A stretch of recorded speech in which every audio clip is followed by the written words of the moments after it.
Hi everybody, how's it going? Hopefully, hopefully audio sounds where it needs to be.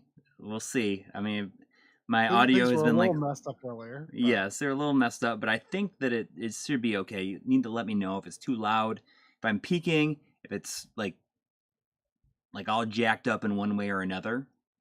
So just let me know. It'd be nice if it was just all good. that's good. It'd be great if it was. That's good. Yes, that's right. So Man, Sandy was flipping out watching Nelly on the pre-stream there.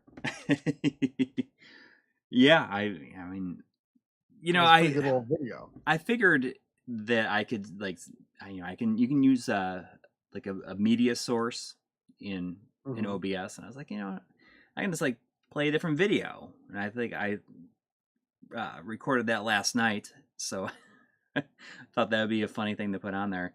And we were just laughing because I mean I guess you couldn't hear it because she just like lets out one like quick bark before she like runs away.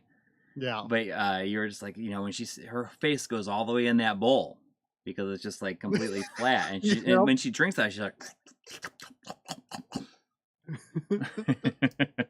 So, all right, it's been a little while. It's been 14 days, I guess, since our last stream. Yeah, well, I mean, you got back to the room at Retro World Expo like at like 1:30. Huh? I got back at like 1:30. And your flight was at 6 a.m., which meant you were like meeting. You met Castlemania Ryan in the lobby because you both had a flight at the same time. Yes, so you could share a ride to the airport like 4 a.m. But I mean, what's crazy is like I remember like I was getting ready to go to bed. It wasn't that long after midnight, and I thought I had just laid down when I heard you come back in.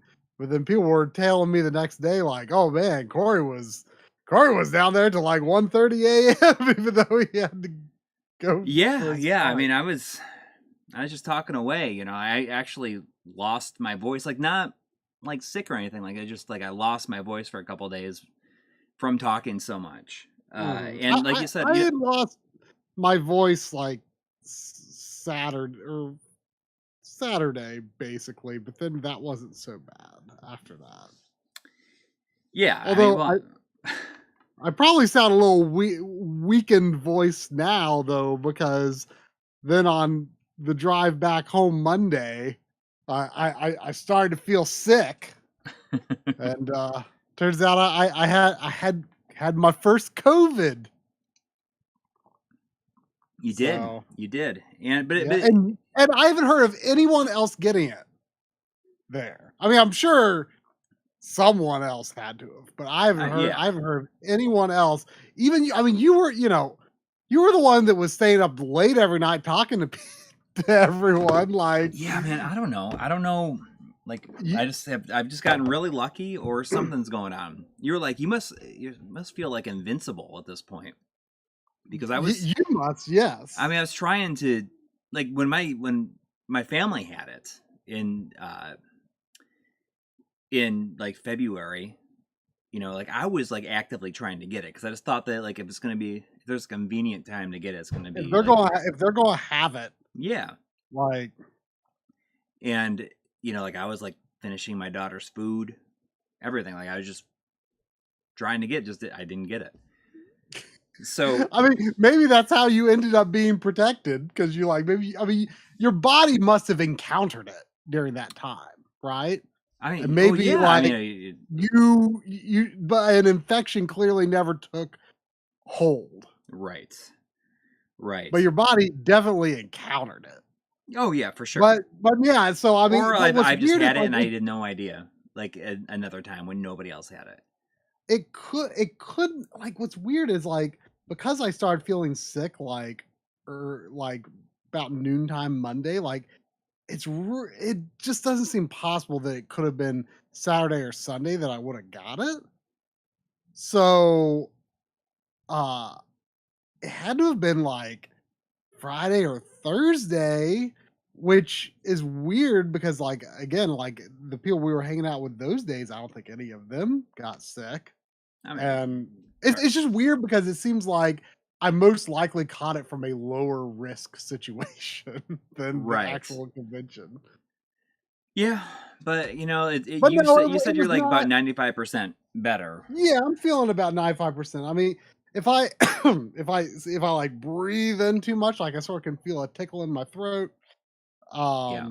But I'm pretty much all there. I mean, the first 2 days it was mainly just really bad tiredness.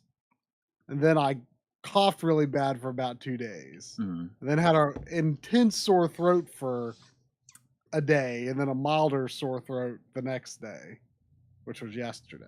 Mhm. Um can't really smell much. Uh that didn't really take hold until yesterday. Just can't smell much, but I can smell a little more today than I did yesterday, so that's encouraging. I mean, I've heard some people like just like almost never get it back. That's so Um, weird. the smell and taste, or it could take like 6 months. I've heard a lot of people take 2 weeks. I think that's pretty normal. Um, but I can feel a little of that coming back. So aside from that, I feel pretty much back. But it was it wasn't great. Yeah. It wasn't great. But at the same time, like I didn't have like a major runny nose problems. And I feel like runny nose and sore throat are the worst parts of being sick, or Mm. runny or clogged nose. And my nose was not too bad Yeah.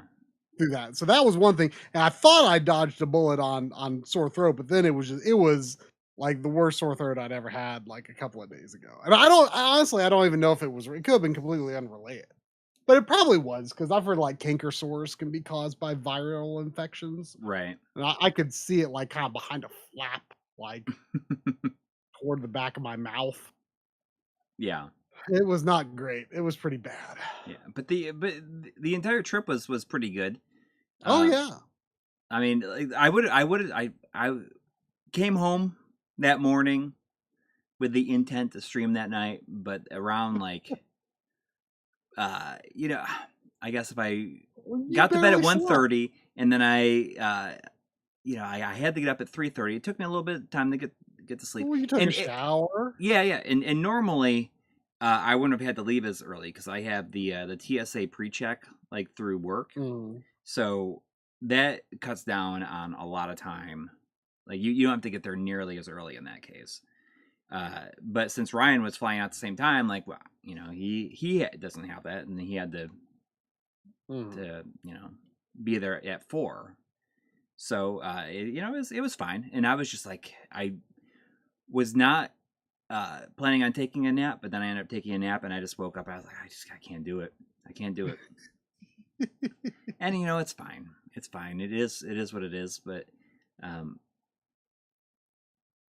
I started to get nervous because this weekend they have this thing here in Cincinnati called Riverfest, where it's like a big fireworks thing, like for the end of the summer. Right before so Labor Day. It's Labor Day, right? Memorial Day is the first one at the beginning of the summer. Like I get. I always get them screwed up. Oh, I mean, is that? I mean, I know it's Labor Day Yes, in September. I just can't think of it. Is it tomorrow? I mean, it yes, it is tomorrow. doesn't exactly Yeah, matter to my schedule these days. But yeah, I guess it's tomorrow. That sounds about right. and like that's happening, and I was like, oh man, the kids are gonna want to go to that, and I was like, we can't miss another week. But luckily, like it was kind of a rare weekend because I'll tell you, man, I had a really fun weekend. Yeah. It's been a long time since I could say that I had a really fun weekend. Well, you had a really fun weekend last weekend too. Right. Well, yeah, but I mean, this is like a different, like, okay, so like non game focused or Okay. game, like nothing, it had nothing to do with games. Yeah. Uh, so I went out for karaoke on Friday night.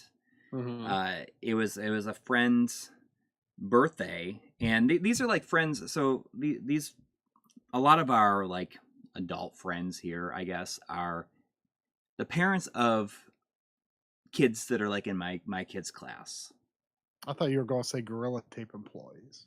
Oh, I mean That too, mate. that too, but it's not. I'm not going karaokeing. But... You're not going You wouldn't go karaokeing with Gorilla Tape employees? Come on. But you know, so but the thing is like we've only known these people for like a 3 years, I guess, because my kids weren't in school with them before. And this was like literally the first time that we've ever been able to like go out without like anybody having any kids. Like no one has to be home. It was like going out and doing like adult fun things like out and about, I guess. And it feels like it's been so long since I've done something like that, and it was awesome. It was awesome. You were saying I think who was it you were talking to? It was Artivio or someone. You says it's the most Yakuza thing I've ever done in my life. Well, it does, like just like the the place is called Tokyo Kitty, so it's like all obviously Japanese themed, and it was awesome. I mean, because I go in there and like I'm almost to the end of Yakuza Kiwami. And like they have all these drinks there, and it's all stuff that like I've seen or like the same kind of drinks, and I'm like, I need to I've never had a highball before, but I've seen it in Yakuza, so I'm gonna get one, and it was awesome. It's good. I had I couldn't 4 of them. that you had something like that when we were in Japan. I've heard that name maybe before, but I don't remember. But it was fun, and like I've never been like a karaoke singer, but this is the first time like with friends like getting like a private room, and I sang so so much, and it's like not something I even do. And it was good. Did you do good? I was told that I picked good songs, which is good.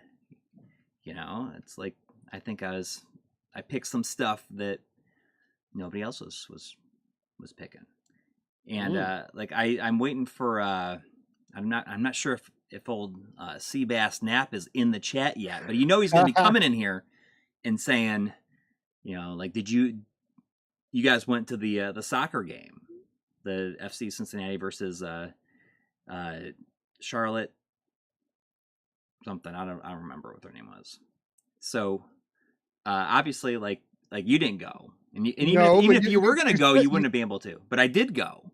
Yeah, I was sick anyway. But I sent you sent photos. Yeah. So and like video and stuff like that. So that I could say that I was there. I could tell Seabass Nap I was there in spirit. And it was really cool. The energy is very different than like I guess the most recent sporting events that I've been to is baseball, which is like very slow. But this is like it's like two halves, I guess, or like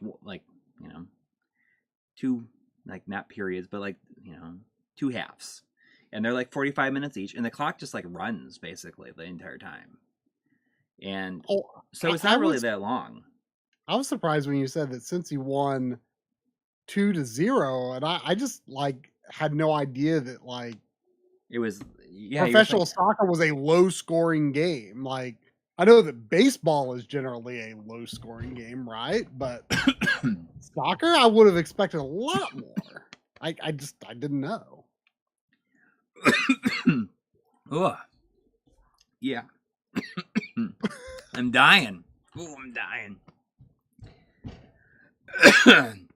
All right, but yeah, it was a lot of fun, and it was. I mean, there's 10 players and a goalie, which on each team on the field at one time, and like this, like I don't know any of this stuff. And like suddenly, like, you know, the fact that Konami's soccer game is called Winning 11 suddenly makes complete sense to me now. Oh, I didn't. there you go. I guess Yeah. it's not called that anymore, though, right? Like, hasn't I it don't gone know. through like, or was that a different series? That like, because then it became like it was like something. Then it's like I don't know. The soccer game changed names in the past year or so. So, I mean, it was just it's you know, there's so many like players on the field at one time. It's becomes obvious why there's not a lot of scoring, because you know a lot of things have to happen, a lot of things that people have to be in the right place at the right time, and so on. Right. It was cool though, and what I didn't even realize is that, you know, like the energy is like nonstop the entire time. Like they had this huge like the fan section is like behind one of the goals, and the Mhm. people that are in there, they just like sing and chant the entire game. Like they never stop. And it just like suddenly, like, you know, having seen stuff on TV and you always hear it like in the background, it's because it never stops like that. It's pretty cool. Like I wouldn't have known that kind of enthusiasm would be present in an American game. I mean, you know, it's big in like every other country, but yeah, but it was cool. It was cool. Uh, you know, it was. I will definitely go again. All right, now I'm gonna play this game. So this, I was surprised to see this on the thumbnail when I went to load up the yeah, stream. you know, like I wasn't even thinking I was gonna play this, and you know, it was on sale for like $20 recently, and I have the Switch version, but I never got around to it. And then I Mhm. saw something with this, like, oh, this version like has no frame rate problems. It has like the DLC on disc, and Did this physical come out later? Because I want to say yes, that the yes, Switch version was the only physical when it for came a while, out. yeah. And I think this one is fairly new-ish, maybe in like the last year. Yeah. And yeah, I'm playing on PS5. You know, maybe I should get because I You gotta say you this didn't like it? game was not doing it for me on Switch, and I feel like it was mostly design issues, not necessarily technical or performance issues that were bothering me. But uh, I you know I don't know. It's hard to say whether a better version of the game would change my feelings on it. I feel like most people really like Oh, it, okay. but So you have you a know, 30 or 60. It says set the maximum allowed frame rate. well, I mean, you're playing on PS5, I assume, Yeah, I'm so gonna change it to 60. you may as well go all the way to 60 because there's no way it's going to miss frame rate on PS5.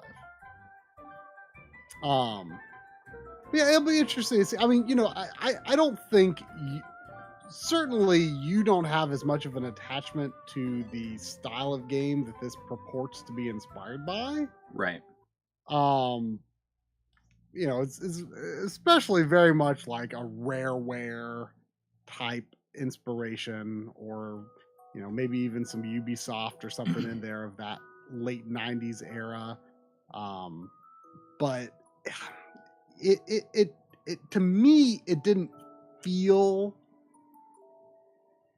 it didn't actually feel like platformers of that era to me, as much as it like seems to want you to think it is. But that's just me. I don't know. Well, this is, you know, I can't tell you anything about this game, really. Like I know that people are really excited about it, and I think that Yeah, I like it, the main character design. but wasn't She's it like it was like announced like a Kickstarter, right? And it was I feel like maybe it was at a time like before there was a lot of like this genre really didn't have as much of a resurgence yet. But I mean, I don't know, like I can't tell you anything about it. So I think it's going to be an interesting game. But I know that you did well, not like it, and you're like the real like 3D platformer I am, fan. yeah, but I don't know. I don't know. I played. I can't tell you how. I did not finish it. Maybe just seeing me play it, and like if I like it, Maybe you'll be like, maybe oh, I'll actually maybe maybe so. Maybe so. I'll give it another shot. While Joe is here in the chat, and I see a person or two commenting on the video. The video was really cool today. Did you see the game sack yet today? I Corey? watched like 60% of it probably so far.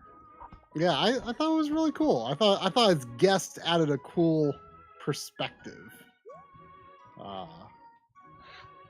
Sort of like talking about like the D&D-ness, while Joe talked about the the video game-ness of each game. I mean, I didn't know anything about the like pre-Capcom brawler D&D games, like the Genesis and Sega CD stuff. I thought they looked kind of interesting. Maybe. Yeah, I have the Genesis one, the Eternal Sun. Yeah, I thought that looked potentially like something I could be into. Where am I going? I am a little disappointed that he didn't talk about the Oh. water in Baldur's Gate Dark Alliance, though, which is literally the best water that ever has and ever will be in a video game.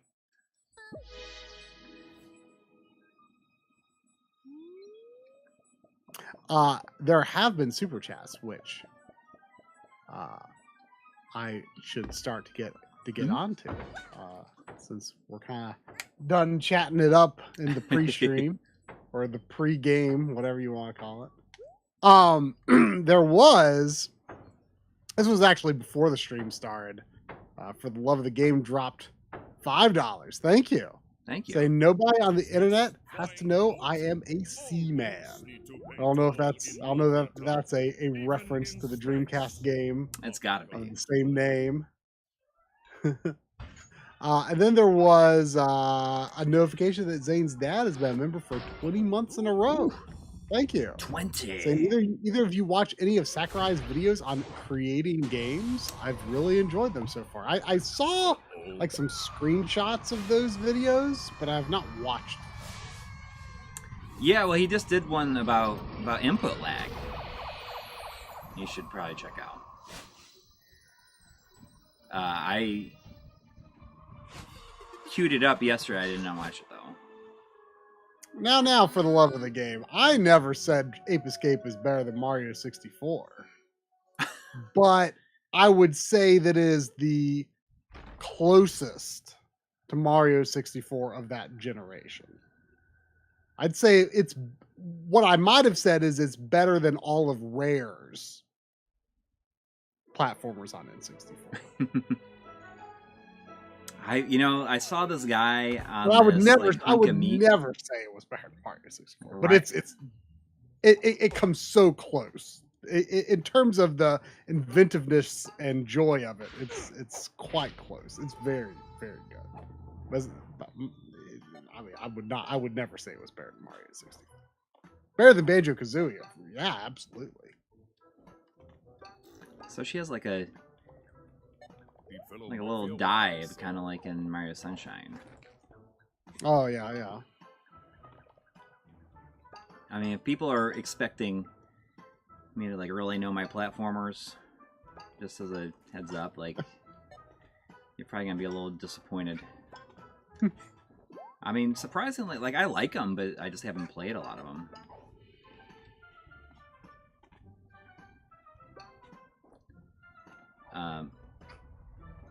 I mean, Banjo is good, but I find it to not be very replayable compared to Mario 64. Mario 64 is just so fun to move around in.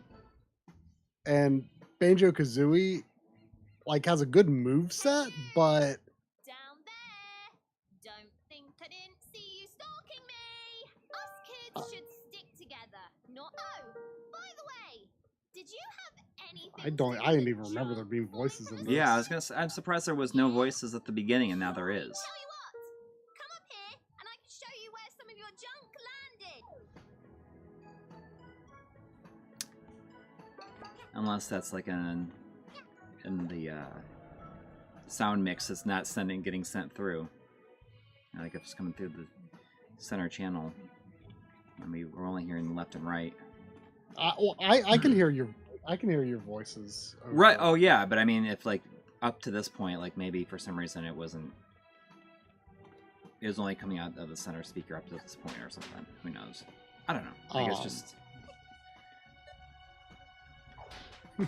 There was a $2 super chat from Joshua Helmicke, who is saying something that I said that I would never say, so I won't say it. I believe he's trying to say that Super Mario 64 is better than Ape Escape. But not by much. But would you say it's on the same level, like, right? Huh? It's on that same level. Yes, it is really like one of the only other games I can think of from that generation where there's this sense of like, wow, this is like something really fresh and new. Like I mean, there's a lot of things that generation because 3D was still new, but like that in terms of just the overall impact, like Ape Escape was something that I could play, 20 years later and be like, wow, like this still feels so incredibly inventive. Oh, I can punch. I didn't realize I can punch. I think I can punch. But Banjo-Kazooie is like it's really good, but it's kind of a one and done to me. I have played it a couple of times, but I always get bored with it on a replay. Just because it feels almost too polished in a way. Like there's like your mechanics are very they're good, but they're a bit rigid too in a way compared to Mario, who just like is very loose and free in how you can move about, and you can just kind of invent much more like new ways to like get around from point A to point B in Mario 64. It's been a long time since I played a game where the camera is like inverted by default. Well, how come that's not? Hang on. Is it just backwards in your head? So that's right. So I do that. Is it undoing it when I do that? So I do. Oh, I know what I did. There we go. That's what I need to do. It just felt weird. No, that's wrong.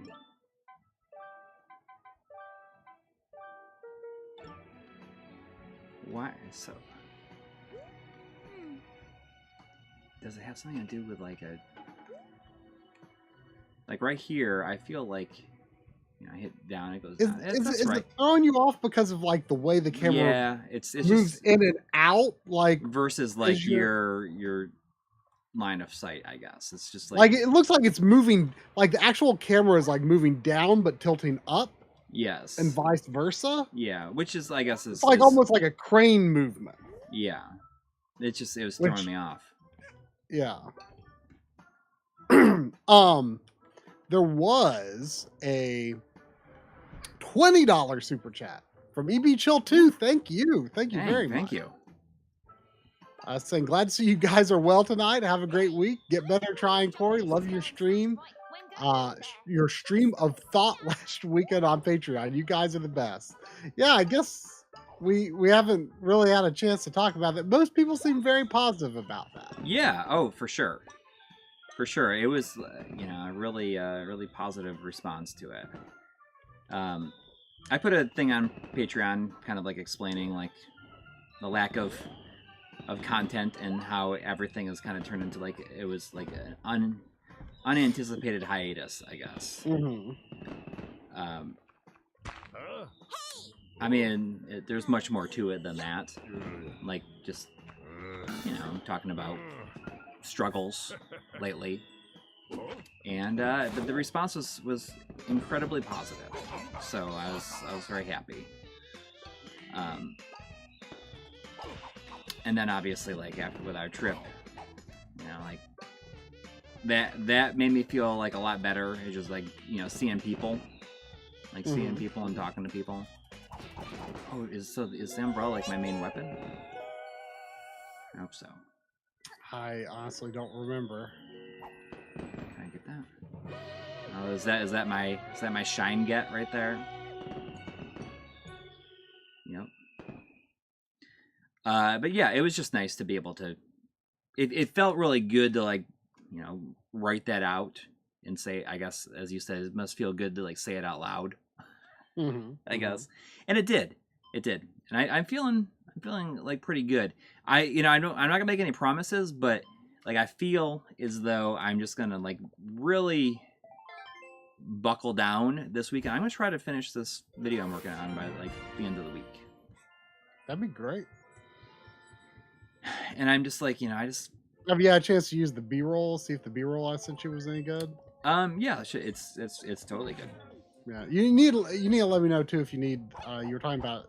I think you may have said you wanted a shot of the Suikoden 3 data thing. Yeah, I mean, if it comes down to it, I can always get it myself. Well, I can get it. Just let me know if you do need it. I wasn't sure. Do you have any third-party memory cards? Like just even as like a. Well, I have a Mad Catz one, but my understanding is it's the same board as the Sony ones. Oh, I just want to see the actual, like just like a shot of you holding it, because I feel like a lot of people have seen those Mad Catz one. It just says memory card really big on it. Well, it says Magic Gate. I mean, it's the real thing. Like Sony couldn't. Oh, so it's a PS2. It was Magic. I didn't know if you had one. I one. do not have any third-party PS1.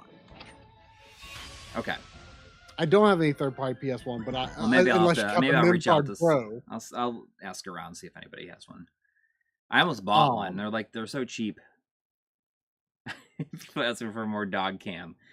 I'm sorry. It was just like. I mean, I could make it so that it's just like plays very small in the corner. But no, I had to get the Mad Catz PS2 card when I got my system because like Sony just couldn't ship enough at the time. And but I was told when I bought it this like, oh, it's actually the same thing as a real PS2 memory card, like it's officially licensed, right? And like, but I mean that one should like be. Sony just had Mad Catz make more because they couldn't make enough. And it says Magic Gate, and I've never opened it, but I've been told it's like the same board as the Sony ones inside.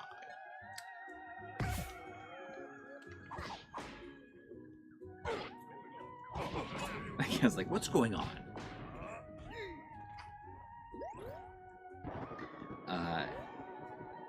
But yeah, I mean, it felt good to do that. And I just kind of had a thought, and it's like last night where I was like, screw it. I'm just gonna just do everything I can to like try to finish it by the end of the week. And if it's gonna be what it is. I think like that's what I want to do. How long do you think the video is going to be overall? Oh, I don't know. It's hard for me to say. The PS1 stuff is like the longest. I'm not sure if people are gonna like care about that as much though, but it's all right. Have you done much N64 stuff for it yet? I mean, it's just gonna be, like Dex Drive stuff and like the yeah. I mean, I have a Dex Drive, but there's gonna be like EverDrive stuff. You should do some like actual like regular management as well, like through the system itself. Oh yeah. Oh, exactly. I mean, that's in there too. But there's just not as many of games that use it. I'm just saying, like overall, compared to like internal saves. It's mostly. Well, I mean, most third-party games do, but I know that you think that third-party games don't exist for N64. So. I happen to have right here. I haven't cleaned it yet. I have a stack of 8 third-party N64 games that I bought at Retro World. I'm being serious about my my goal to make that video. And when I got back, I ordered, because there were no good Japan N64 imports there. So I ordered one key game that I really wanted to have. One key import only game I wanted to have. And I ordered a couple of others. Although a couple of, at least two of those were games that were released in the US, and I just got the Japanese version because it's cheaper. But I'm gonna make that video concept happen. I'm not gonna sing. I'm not singing anything like on stream. Nobody's. It doesn't. Even if there's people are like gonna dump a lot of money. $5 from Dr. Butt Fat Man or Butte. I'm not sure. The Butte. I don't know. I'm just making it up. Butte Fat Man. The Butte. How much money did Coury sing "Dance Away" from Project A-ko? Also, who is best girl? The correct answer is Seiko. Also, Spyro is greater than Mario 64. Fight me. I did like Spyro 1 and 2 quite a bit when I first played each of them just a few years ago. They were good, but Mario 64 is just like mechanical, like the mechanics, the game mechanics, the control mechanics, just like control mechanics magic in a bottle. Like it's I like that you have there's just no video game character that feels as fun to control to me as Mario and Mario 64. Like it's that established the standard and was also the peak.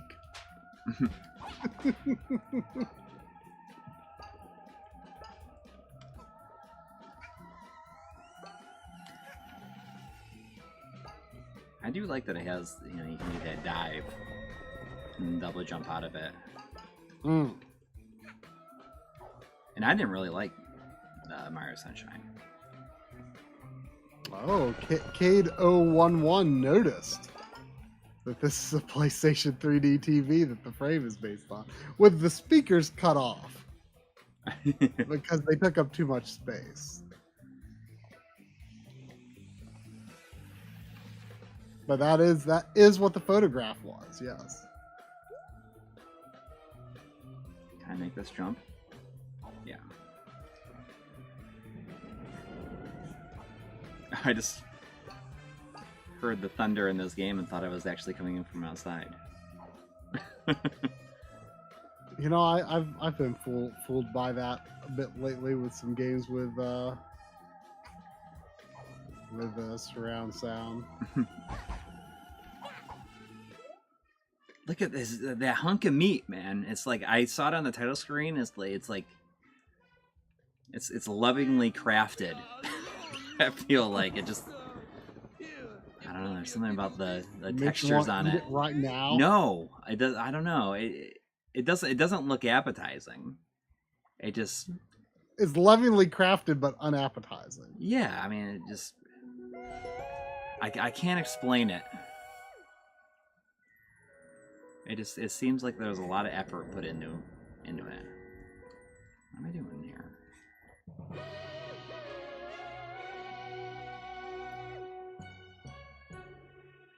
Still need to play Psychonauts 2. I need to play Psychonauts 1.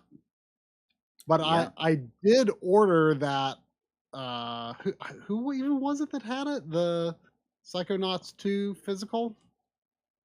Oh, I am 8-bit. What was that, the one that also has a version of Psychonauts 1 on it as well? So the special Well, it's edition. different from the backwards compatible version, right? No, it's like the backwards compatible, like the good one. Oh, so it's the original Xbox version. Yes, but the backwards compatible version. If you put that in, if you put the Xbox version into an Xbox One, it like downloads the So would that is that a disc that would work on an original Xbox though, or is it like? Does it include? Is it like the like is it a physical version of the backwards compatible version that could install without an internet connection? I wonder. Yeah. Oh yeah. That is exactly what it is. That's pretty crazy. That's never been done before. It's the first time. Yeah, they said it's the first time this has happened. That's awesome. But you can also get the version of 2 that comes in that same package. Is it has 2 discs. It has one that's for Xbox One, and it has another disc with the Series X version on it. Ah. So it's like pretty complete. It covers the bases of people like us who are actually worried about that stuff. Yes. You know what I actually ordered? I ordered because that Froggen game was ending on limited run this week. Yeah. So I ordered that, and I also ordered Day of the Tentacle. Mm-hmm. And I ordered the Xbox version just because like that feels like the right platform for that game to me. Mm-hmm. And I kind of just wanted to get it just to see, like, because I don't actually know, like, well, for one, that is just an Xbox One game anyway. So, I guess there wouldn't be series code anyhow. But you regret it now? I forget if you can install games that don't have series. If it does not have a series version, can you play it without connecting to the internet? I think you can. I'm not. I don't know. Sure. I don't know. I mean, to be honest, like I forget. I don't know. I'll experiment with it when it comes to see like what it lets you do without connecting to the internet, just so I because I like to find out. But I don't know. It seemed like the right platform for that, since it's kind of LucasArts adjacent, and Double Fine is owned by Microsoft now, so I just kind of thought, well, seems like the right platform. So I don't know. I just thought I'd get the Xbox version. Because I've never played that. I played Maniac Mansion on NES, but I've never played Day of the Tentacle. Oh.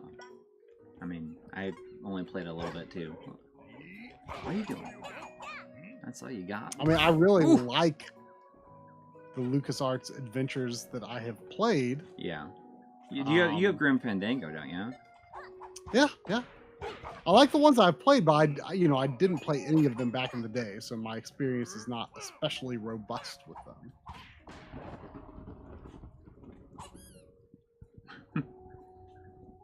What am I doing here? What are you looking for? Psychonaut 1 is, I had the PS2 version briefly back in the day, and it really wasn't doing it for me. But I feel like I was probably not approaching it with the right mindset necessarily, so I do want to try it again. And I understand the Xbox version is way better than the PS2 version anyway, so. Of which one? Psychonauts 1. Oh, yeah. Like, I played a bit of it back in the day on PS2, but I just wasn't feeling it. But, like I said, I think I was kind of had the wrong mindset or approach to the game, I think, at the time. So, we'll see. I'll try it again. There's the meat. There it goes. He's riding the meat around. Oh yeah, there it goes. Look at that. Look at that reflection on it. A lovingly crafted reflection. Yeah. There was a $2 from Jonathan Henson. Oh, thank you. Thank you. Saying, okay, Coury, when are you guys releasing your "What Makes This Game Stink" episode? And every time you say something technical, you have to say Artemio instead of Beato. Oh, Beato, yeah. or is that Beato? Is that yeah? Is that a musical term that is used? No. So there's this guy, like, it's pretty popular, like on YouTube. He like Yeah, yeah, he's yeah. like a It's maybe like he's your like favorite show right now. yeah. His name is I think his name is Rick Beato, and he does a show that's called "What Makes This Song Great," which is basically just like a breakdown of, like a song, and like, hey, this is like the aspects of the song that make it really good. So what makes a song sink is like the opposite of that, basically. But Like, it's the same guy that does that no, show? no. Like Different guy. Oh, okay. Right. So what makes a song sink was like kind of like a response to like that. Oh, okay. Not just saying like there's a lot more bad songs out there than there are like good songs, and it's just interesting because like he breaks down the songs in a way like that isn't like I'm just gonna make up stuff that is wrong with it. Like he breaks down like the lyrics and like where things are like taken from, and like if songs are used like steal like parts from other songs just to make its own song is like it's interesting. It's interesting, but very funny at the same time. Yeah. Speaking of things that stink, last night I was in the mood to watch movies, so I was looking at what I could watch on your Vudu account, and I watched two movies, one that was good and one that I thought stunk. The first one I watched was Starship Troopers, because that came up on a stream recently. I don't remember why. Yeah, But then I feel like I saw something about it come up again a time or two, and I was like, you know what, I'm going to watch that. You like I it? thought it was good. Yeah, I mean it's interesting. It's and the effects are really good, right? I know, right? Like that's what I was going to say. Like the CG in it is like way better than 97 CG has any right to be. Yeah. Like it's really well done, and also like really well implemented with just like the camera movement and everything. Like it was a really well done movie. And I had never seen it. I see Hattori Hanzo say it's essentially like RoboCop, which I was glad. I mean, it's been a long time since I've seen RoboCop, but I feel like I definitely appreciate it more knowing that it was from the same director as RoboCop. But then the other movie I watched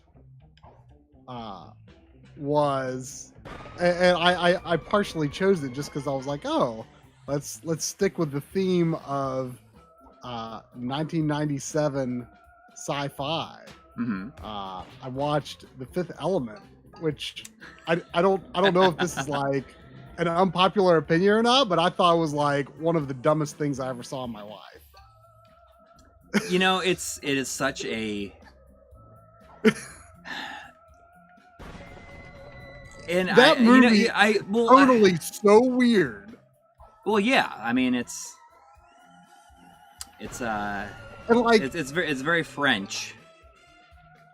And I looked up, like I was looking up, like, is this supposed to be a comedy? And like as you look around the internet, you don't really see it classified as a comedy. Right. It's like it's got some slapstick parts in there. It's got all this like goofy, like almost like canned sounding music. Where it's like, boing, boing, boing. I mean, not that, but that type of stuff. And it's just like, what is going on with the tone of this movie? Was it telling me to get the same one I already got? Or do I gotta find it? I would think that if I already got one, it would not, it wouldn't appear anymore. Like, The Fifth Element felt like, to me, it felt like the kind of movie that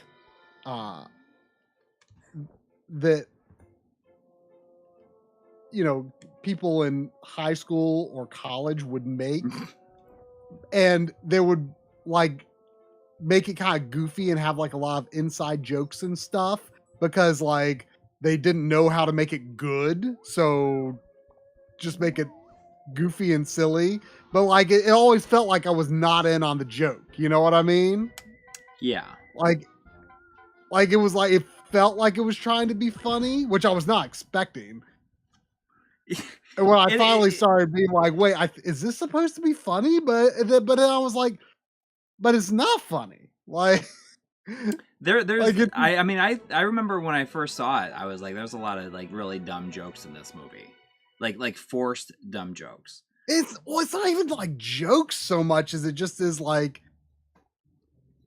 people acting really strangely. Yeah.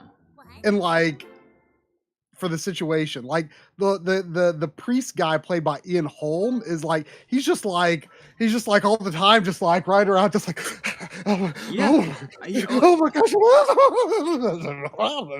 and like he just like he never lets up like it's just like dude this like I don't think the situation like warrants this reaction like constantly. But you know, like it is definitely one of those things that I didn't like very much at the time, but over the years I started to like it more and more. I mean, like Chris Tucker is like the first time I saw he is like so obnoxious the first time. Like he just like yells. He just like yells the entire time. Yeah. It's like that's what he does. He just like yells the entire time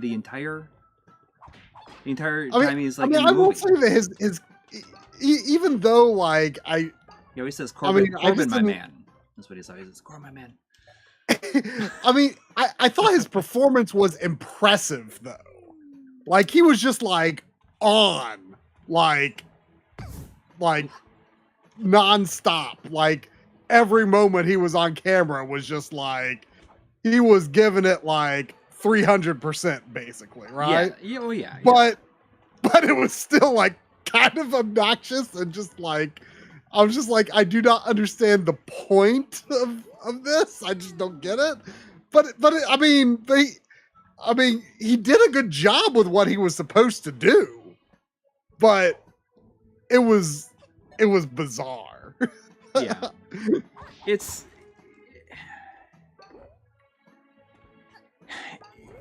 definitely a weird movie. And the first time I saw it, I didn't really like it, and then over the years, I just liked it more and more. It's like it feels it really it focuses so weirdly much on the MacGuffins, like it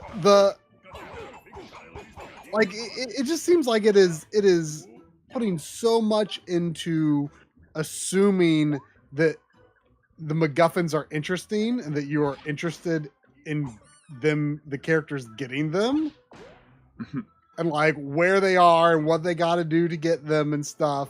And like the MacGuffins really are not very interesting. Like, which is like the point of a MacGuffin. Like the MacGuffin is an excuse for plot, right? Yeah. Oh, what you is know, this thing? that it not necessarily have to be interesting in and of itself. But enough like there was no interesting plot. So the MacGuffins had to be interesting because the plot was bad. But the MacGuffins weren't interesting. So I thought it was not what I expected, but I don't know if I would have reacted differently if I knew what to expect. It was a strange and I thought kind of bad movie. And someone just saying like it grows on you, and it definitely does. Oh, that's cool. So she's not wearing it. Doesn't always wear the top hat. Suddenly the name makes a lot of sense now. So she gets different hats throughout. So that makes sense. I mean, it's called Hat in Time, and she has like different hats. Wow. Who would have ever thought that that's what they were where they were going with it? I mean, a lot of these mechanics, I gotta be honest, I really don't remember from the time I spent with it. Oh, okay, and I can just like, okay, so that, I can use that hat to find my goal. Oh, and you can quick select them then.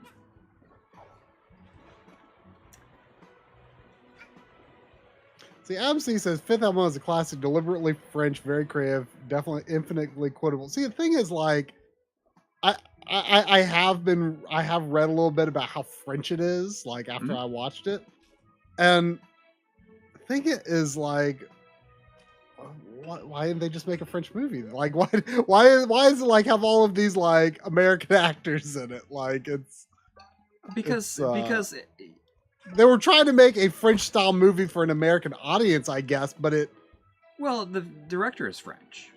I know, but like it. Well, I mean that's it felt tonally. I don't know. It just the actors in it didn't. I think it was that's like, looking oh, this like is supposed people to be are only like- are allowed to make movies for the nationality that they are. Well, no, that's not what I'm saying. I'm just saying like it just the tone felt weird for those actors. Yeah, oh, for sure. And but at the same time, I guarantee that every last one of them was having an awesome, fun time. I guess. Like they just, just having a good time. And I guess, but it just like I like, guess I like, could have. like what's his face? Who's the bad guy? Who plays Zorg? What is his name? Gary Oldman. Yeah, like which I he's saw just- his name. I saw his name in like the Jean opening Baptiste credits. Emmanuel Zorg. It did not click until like after I finished the movie. I'm like, oh wait, that was Gary Oldman. Real? Oh, you didn't? I did not recognize him at all. Dang.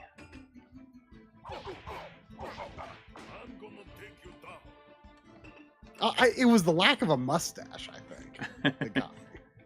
I'm used to seeing him with a mustache. Midair. Oh, I can do that. Press that. And and Gary Oldman's costume was like the stupidest thing ever. Like that like plastic thing on the side of his head. Like, what is that even supposed to be? Well, come on. I mean, like a lot of that. Like, I think listen, it's the future. They're in the future. It was a strange movie. Like that's probably the most French part about it is the clothing, Costume design. Oh yeah, for sure. Yeah, I could see that. But like, I mean, it's just like if it was like a foreign language film and it was super strange, I feel like I would have looked at more and like, okay, this is kind of quirky and cool, I guess. But like the fact that it was like, American and British actors, like didn't set my expectations for like what kind of movie it was, Like I don't know. I don't know. It was dumb, but like also like I kind of want to see it again. Well, Like, there you go. I mean, with the foreknowledge of what it is, like yeah. But like it was not at all what I expected. I'll say that. I mean, that's kind of it though. I think that it gets better. Like if you watch it more, like I think I still didn't think it was funny though. Like even most of the jokes are like completely dumb. Yeah, like I remember I was really sick the first time I see that too. Mm-hmm. I remember at the time. I was getting over sickness. So. But then you just remember certain things. Shinjan, the multipass thing was probably the funniest thing in the movie. Yeah. That actually was pretty funny.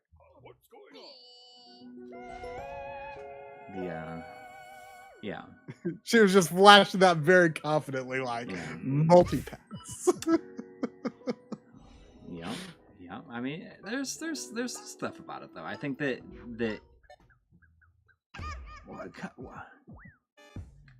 I don't. That's bad that just happened.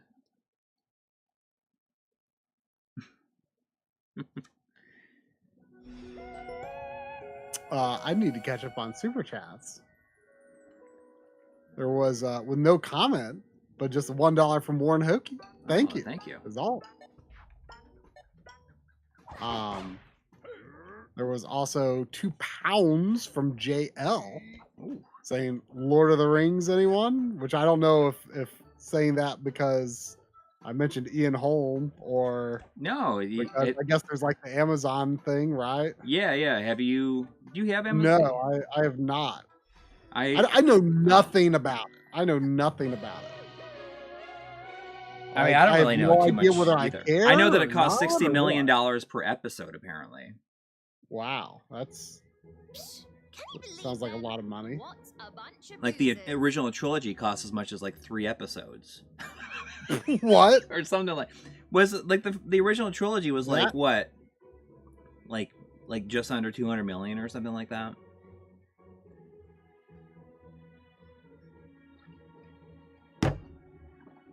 I mean, I remember thinking it was like under 200 million to make all 3 of the original 3.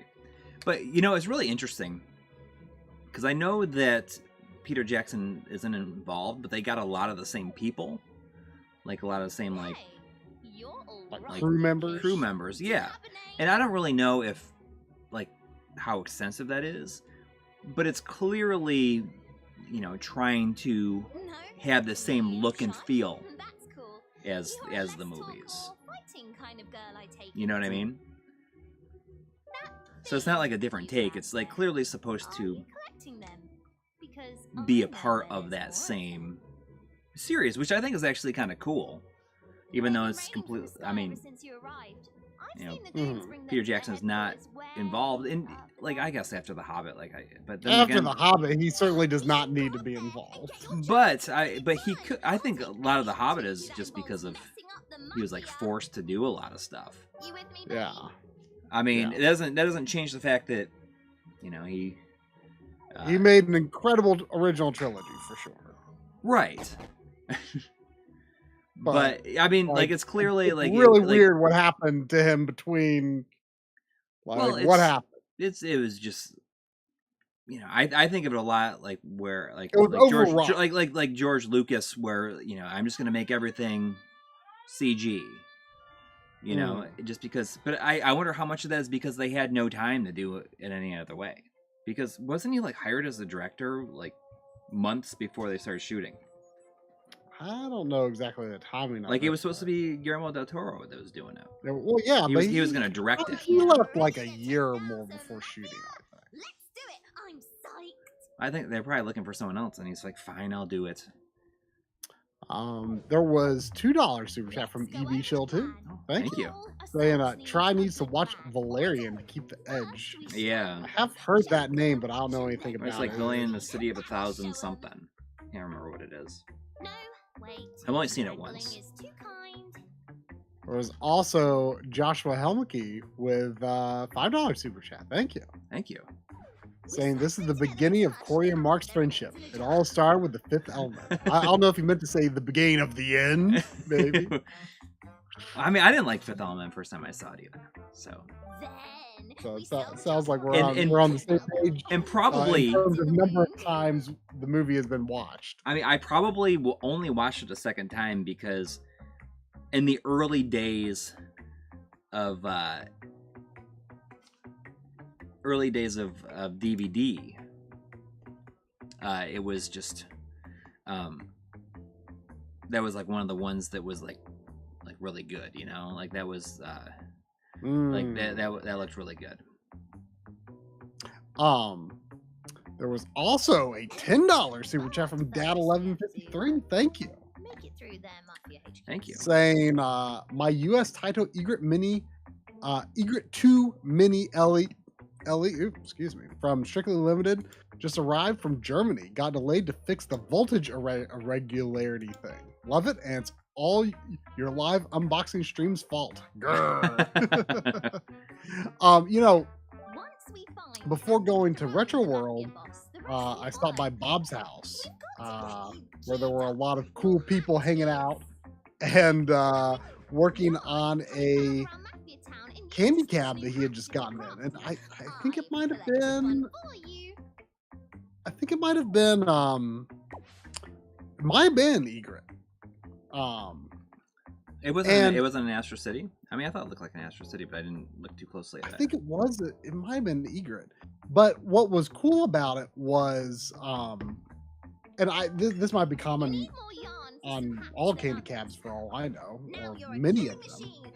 But something I didn't realize is that they actually have like under like the faceplate that covers the tube, there's actually like mounting holes for horizontal or tate modes. So like you like it's the feature, like you can't literally twist it like you can the mini, but I just never had occurred to me. I mean, I guess it makes sense because those candy cabs are meant to kind of be these like universal arcade cabinets, right? So Yeah. it makes sense that you like it's like a built-in feature that you can mount the tube either way. But I thought that was cool.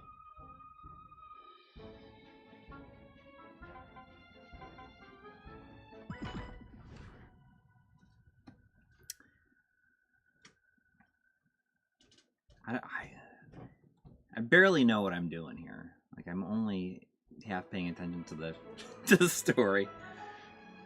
I mean, I didn't think there was much to understand. Yeah. Oh, I like that she's like wearing a raincoat in the rain. Is that what she's? Pretty sure that's what she's got on, right? I guess seems that way. Whoa. You took your time. Help me out here. Get these brutes off my case and we can go inside. I wonder how long this is. I don't know. Let me look it up. I mean, I'm sure it varies a lot depending on how much you want to do. I'm very close to the end of the Yakuza though. I like it. I like it a lot. I'm very happy that I played Like a Dragon first, because it really drives home like probably why they needed a change of a main character for one thing, but also like now I'm like, oh, like I like Kiryu a lot. Like I just like he's just like very stoic all the time, but he's not nearly as brash as Ichiban was, or is rather, I guess. It looks like it. The just running through the game, the times average at around 9 hours. Okay. I mean, I guess that's probably standard for something like this. Gambling is roulette tables purely for looks. I'm like 42 hours into Xenoblade 3. Geez, so you like must really be digging it then. It's pretty good. It's pretty good. Do you feel like you're gonna like probably rebuy 2 now? I don't know. 2 seemed kind of bad from what I played of it, honestly. But if I had an opportunity to get it for not that much money, I would give it another chance. But yeah, it's pretty good. I still like the first game the best for, I guess, story, but story in this one's pretty interesting too. It's definitely kind of got an unusual sort of setup. The state of the world is kind of odd and mysterious when you start the game, and it's like, okay, like I wanna understand what's going on here.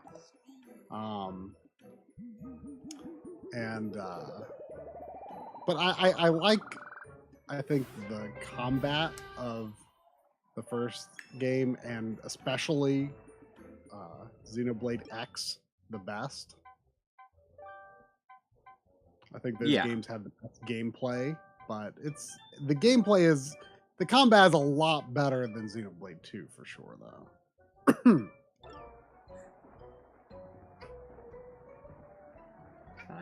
But no, yeah, it's good. I mean, it's interesting because I keep thinking, like, I wonder where I'm going to fall on, like, the other, on which end of that. I keep thinking back to what you talked about that tweet or whatever you saw where some guy beat it in like 60 hours and someone was like, well, if you didn't put over 100 hours into it, then your opinion is invalid. And I keep wondering like how close to that 60 mark I'm going to fall, because it feels like, especially if I look at the map, like it doesn't look like there's that many more regions to uncover. I mean, it's not even that. Like, I think that what I've seen a lot of people say is like there's like these like story things, like for each character has like these like separate plot lines. I mean, a lot of the side content is like actually like pretty elaborately voiced and you know, lots of story things. I mean, you know, I mean the side quests are good. They're definitely better and more interesting than like the side quests in say the first game. I mean, I never think about the side quests. I just like accept everything and then. Yeah, but I mean, they're good. I mean, they're actually they are compelling, and especially the ones where you get where you unlock new classes. Those are certainly very rewarding, and so those are the ones I've focused on. So I've done some side content, but I'm certainly not going to do all side content. So I'm really curious, like, because I don't feel like, you know, I certainly don't feel like, oh, if I don't do every single side quest, I'm going to have had diminished experience. Like I feel like I would be happy to see the game wrap up in the next, 20 hours of playtime. Yeah. Like I would be very okay with that. I'm actually kind of side questing now because I kind of ran into a brick wall. It's like not even a boss fight. It's like this like random encounter that doesn't seem to be not random encounter, but it's just like it's like two mechs that just seem to be unavoidable to get to this objective, and like they like summon reinforcements immediately. And they wouldn't be that bad on their own, but just like things become unmanageable like right away. And so I'm just like side questing right now and hoping that maybe a few more levels I'm like already higher level than I'm already like 4 levels higher than the enemies that are giving me trouble. I don't know what the deal is.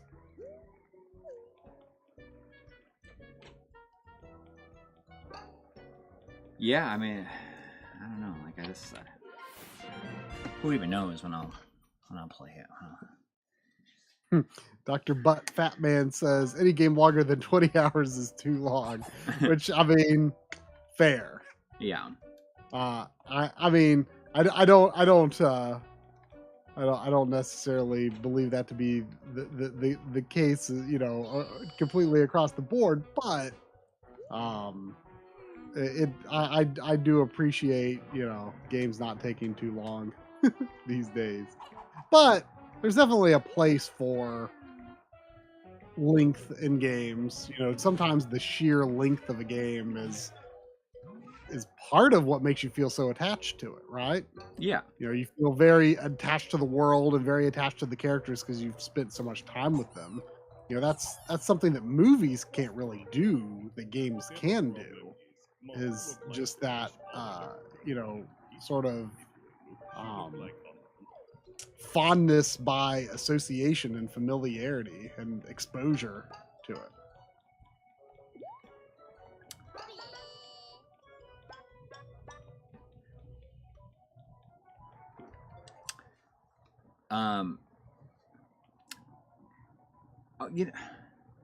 So I did I mention? This shows you like how excited I guess I was about it. That I got my Steam Deck. Oh no, you didn't. I'm surprised you didn't even stream with it. Yeah. Which, again, goes to show how excited you are. Yeah, I mean, I was not sure. Like, I put money down like the day that they became available, and yeah, I got a emails saying like it's you can get it if you like. Yeah, man, you have 2 days to get it if you want it. So I thought about it for a little while. I was like, I'm just gonna do it because I don't want to feel like I'm gonna like, I don't know, regret it for whatever reason. Yeah. And it is like not doing anything for me. Yeah. Like, do you not like how it feels to hold? No, it feels fine to hold. Hopefully this stuff will be fixed because it's annoying to me. Like I said, at the very least, my thought was like, at the very least, will give me like a centralized computer to be able to like really easily like capture PC games if I need to. Right. I mean, that's kind of what. Except for like the freaking think about. Like the docking ability is garbage like right now. I don't hopefully it's gonna get fixed. But what I was expecting, right, is for you to plug I have like any kind of dock device, right? That you plug it in USB and it has like a single output, like a single resolution output, right? And just like sends that to your TV, and it should be just like the whole machine doesn't need to like recalibrate when you put it on there. You know what I mean? Like, does that make sense? Like you want to switch like experience where you can pick it up and put it down if you want to. Right. And this thing, like I plugged it into my switcher and like the whole output like switched over to 480p. And I could not change it. You can't change it. So I plugged it directly into my TV. Yeah. And it switched to 4K 60. The thing is like unless you like take if you like exit game mode and go into like desktop mode, you can't choose what resolution it's going to output. So it automatically like detects whatever your device can do, and then it outputs that. For some reason, it was going through the switcher and that was throwing it all off, and it was making it so that it just like would go at 40p, and like everything looked like trash, right? Mm-hmm. So then I plug it directly into my TV, and it like, I can do 4K 60 here. So it switches to that, and then like everything runs like garbage. Oh yeah. And I can't just say like, I just want it to be like 1080p. Can it just like make everything 1080p when I plug it in using like a dock? Can it just like output 1080p? Yeah. Like that's just what I want it to do.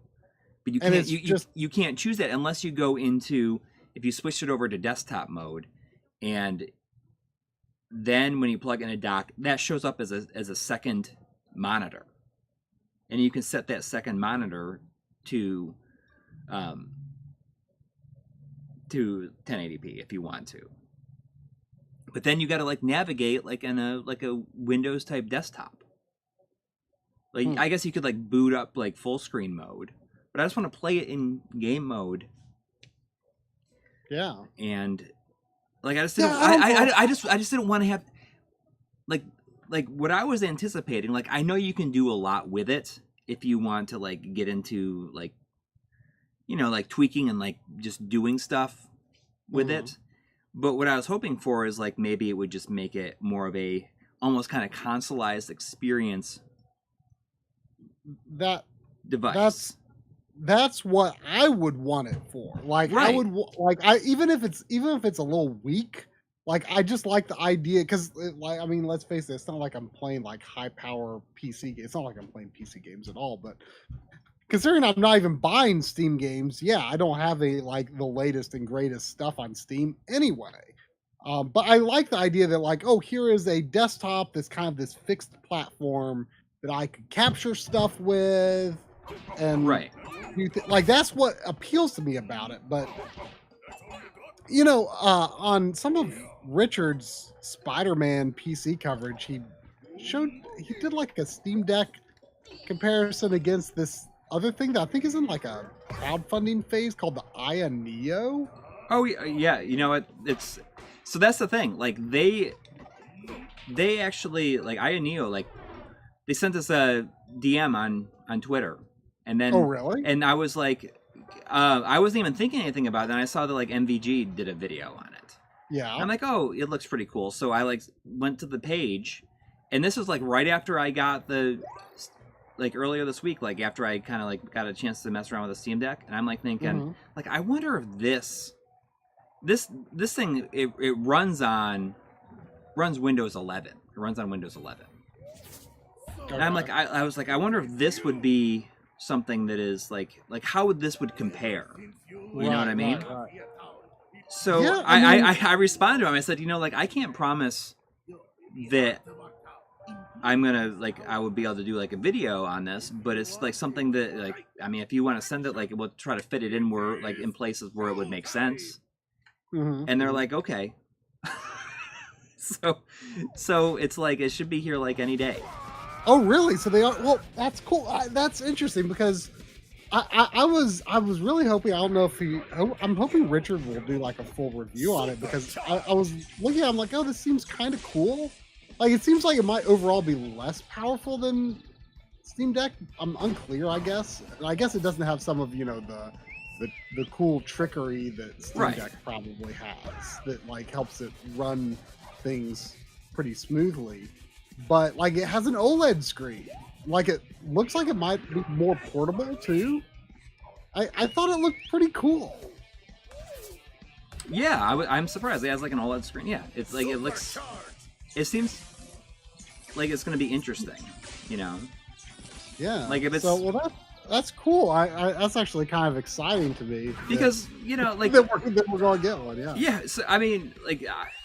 I think it was Dustin that mentioned, he's like, oh, you should do like a quick video on something like, do either of these provide a console like experience for people the that like experience that you're looking for. Yeah. Yeah. That's I mean, you should 100% do that video after finishing the memory card. Yeah, I mean, like I would just do it and do it about nothing but like, because you and I want the exact same thing out of this, right?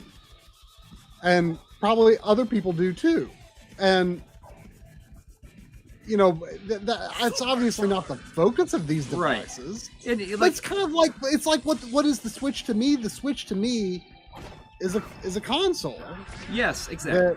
And the portability is a very nice bonus. It's a very nice bonus.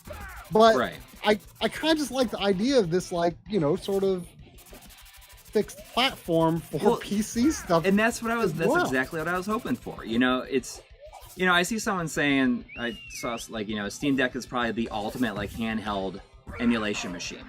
But like the last thing I want to do is like emulate other systems on it. If I want to play those systems, I'll just play those systems. Like I just want to play like PC. I want to play. Oath and Felghana at 1080p on a handheld or on a TV without any kind of setup, essentially. You know what I mean? Mm-hmm. I mean, but when it comes to emulation, I mean, I think stuff like Dolphin or PPSSPP or whatever would be, or DuckStation maybe.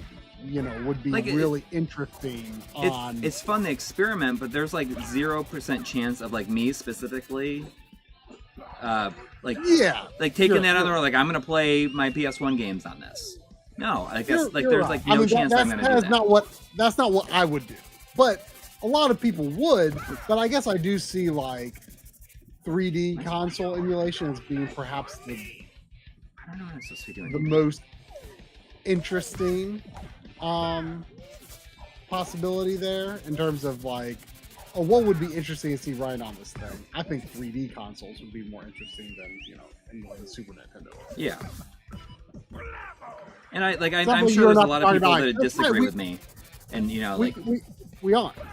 Right. I mean, I just think that there's like a lot of people that probably say like, oh, he doesn't understand. Like I was just hoping for something that I just like didn't have to mess around with. And could easily. It's hard to put into words, but I know that like what you want out of it and what I want out of it are the same thing. But it's hard to put into words because it's kind of an irrational thing that we want in a way. Yes. It's very irrational. But like I like games, and I like computers. To me are work devices. They're productivity tools, right? They aren't gaming devices. I like games and work to be different boxes. Mm-hmm. And I like the idea of I don't know. I don't know, because the thing is, like, it's not necessarily like, oh, would I only want to use it for games? In reality, I think there's like potentially a lot of interesting things I could do with it. This is like I like feeding. Like, if I were to capture PC games, I prefer to do it through a capture card on a separate device rather than doing screen capture on that computer. Oh. Because that comes with its own, What? you know, pain in the neck. Ultra charge! Ultra charge. Mega charge! Mega. I mean, like, it's probably just painting me as like someone who's, I don't know. It's totally silly, but at the same time, like, I'm just annoyed that it can't do the stuff that I feel is like it's how it should be. I to catch up on Super Chats, I apologize. I did not see this one 18 minutes ago from Buddy Scotch with 5 Canadian. Thank you. Saying, I've always collected for the NES sort of out of obligation, but I picked up Castlevania 3 and I think I finally got a game to get me into the NES. Well, that's great to hear. I mean, NES is my favorite system. And I still think it's one of my favorite systems to buy games for. Even though I already have a lot of games, like there is a weird character to a lot of NES games that I always find just kind of interesting and exciting to try new things for. And Castlevania 3 it's a brutal game. Especially the American version. It's just pretty brutal. Does have infinite continues, though. The last level is really hard, though, because I don't think the Japanese version does this. But in the US version, the number of hits that you take when you hit an enemy just increases over the course of the game. So what do these So, things do anyway? Are they some sort of like a skeleton. nerds? You know, early in the game, it might do 1 pip of health, but at the end of the game, it might do like, you know, you can only take 3 or 4 hits, period, by the end of the game. So it's pretty tough, Some sort of but it's really good. I've kind of been saying for a while that I think, Whoa! What? aside from the difficulty, I think Castlevania 3 is my favorite Castlevania game. And that's one of the reasons I've really wanted to go back and play through the Famicom version, because I think the difficulty can be okay in the NES version, but it makes it a little harder to just be like, oh, I just want to pick up and run through this game, you know? Mm-hmm. It's not something that you can just pick up really casually. It's great. So hopefully that's a gateway to finally kind of appreciating the NES, because I think there's so much great stuff on it.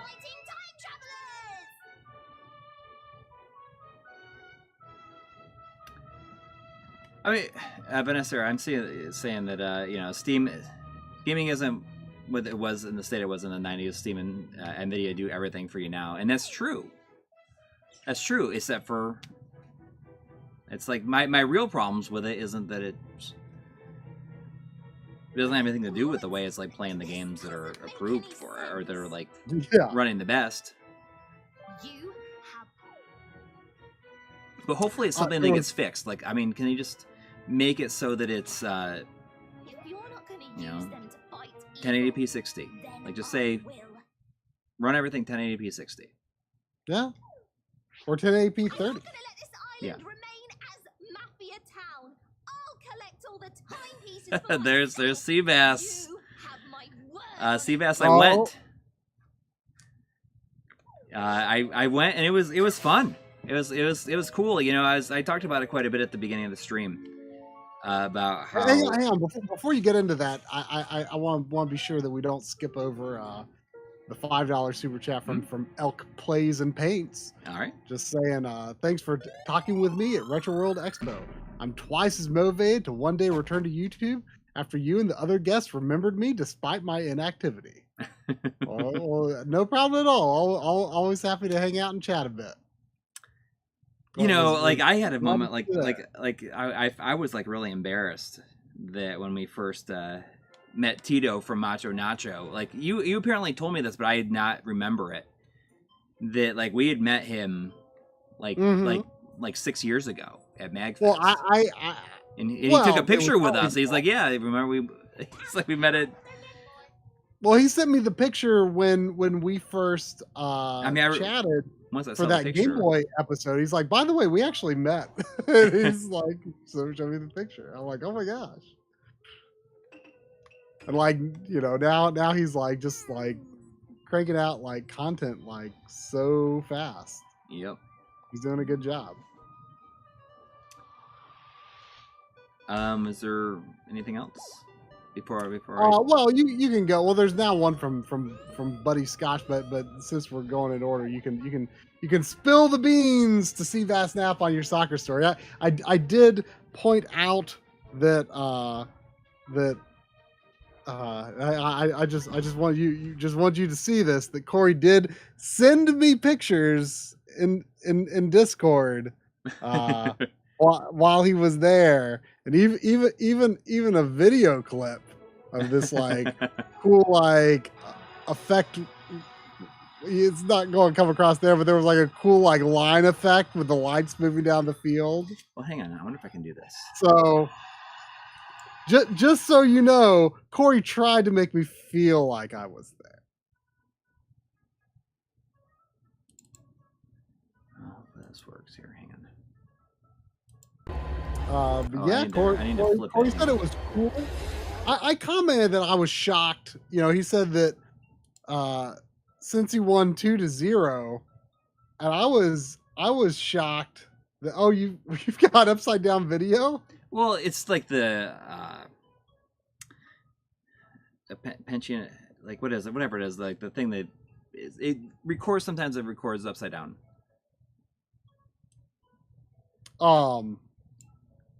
But I was surprised that, like, I was like, oh, I didn't know that like pro soccer is like a low scoring game. Yeah, it's just a I cool. had no idea. But despite that, you said the energy is like nonstop. Yeah. Yeah, I couldn't believe like the people are just like singing and chanting like the entire time. And I was like, man, if I was down there and doing that for an entire game, like I feel as though I'd have to sleep for a week. Oh, sorry about the sound there. There we go. But yeah, it's pretty cool. We'll go again.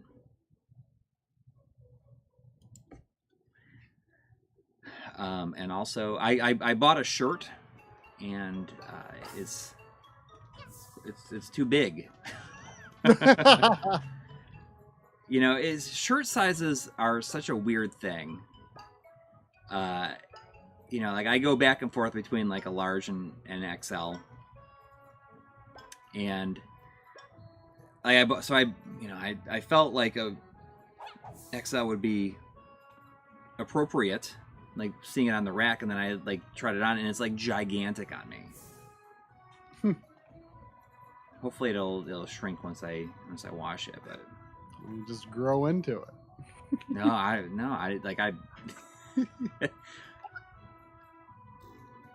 I'm avoiding having to doing that. Do I know why? There was 5 Canadian from Buddy Scotch again. response to the NES and Castlevania stuff.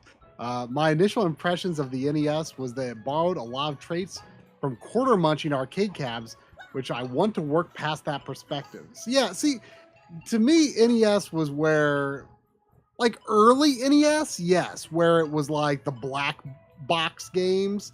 Like Super Mario 64 was so far ahead of its time. Or not Super Mario 64. That was also ahead of its time. Super Mario Brothers was so far ahead of its time that like really other developers and even first party Nintendo games didn't start to feel like that until, you know, sometime later. I can't see here. Oh, That's cool. But like, yeah, most of those like black box games, like the like up until like 88, you are getting a lot of stuff like that on NES, where it's like kind of just these arcadey type things. But then you get much more of these like really cool polished platformers, like from like 88, 89 onwards, and especially into the 90s. I mean, the 90s, when people were focused on like Genesis and Super Nintendo, the 90s, the NES library from the 90s is incredible. I would say a majority of the system's like truly great games are like from the 90s, and they're fantastic. And another characteristic of NES games that's kind of nice, especially if you compare it to say Genesis, like there are actually like, it's not uncommon for an NES game to have infinite continues. It's certainly there are a lot of games on NES with limited continues, but on Genesis, infinite continues is like really uncommon, and it's like actually quite common on NES. You know, I think, you know, if you're into games like, you know, a lot of people like talk about NES hard, and I don't know. Like there is some truth to it, but it's also overblown.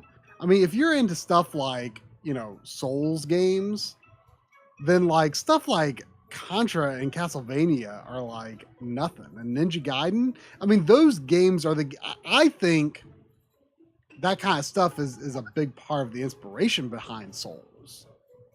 Because especially Castlevania, I feel, really emphasizes like enemy placement, like very careful and deliberate enemy placement. And if you are into that kind of thing, I think you should try Ninja Gaiden 3. The NES version is extremely brutal, but if you try the Famicom version first, it's actually not that tough of a game, and I feel that it has the most deliberate and intentional enemy placement of any game on the system, where it's like, if you get an item, like if you get a sub weapon that like shoots diagonal up, then you're probably going to soon encounter enemies where that attack pattern would hit them really well. Or if you get, you know, so you kind of just like trust the level design. That's one of the, you know, that's one of the reasons I just like go on about how great Donkey Kong Country is. It's like, you can trust the level design. Like if you just like go with the flow, like you will do well. And I feel like on NES, nothing compares. Like I mean, like outside maybe some first party Nintendo stuff, but like the level, the just the flow of the level design in Ninja Gaiden 3 is sublime. And I think it's really overlooked because of how much the difficulty was increased for the NES version. I don't think the NES version is bad once you have played the Famicom version. Once you've played through the Famicom version, the NES version is kind of like, oh, it's like a hard mode with limited continues. Otherwise, the other than the US version and Ninja Gaiden 3, all the Ninja Gaiden games have infinite continues.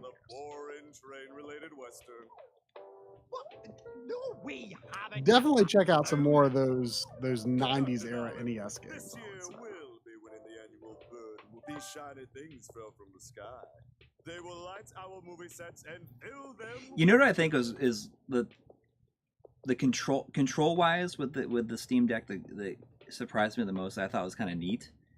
So I was playing Half-Life 2, and man, like, what an amazing like first couple hours that game has.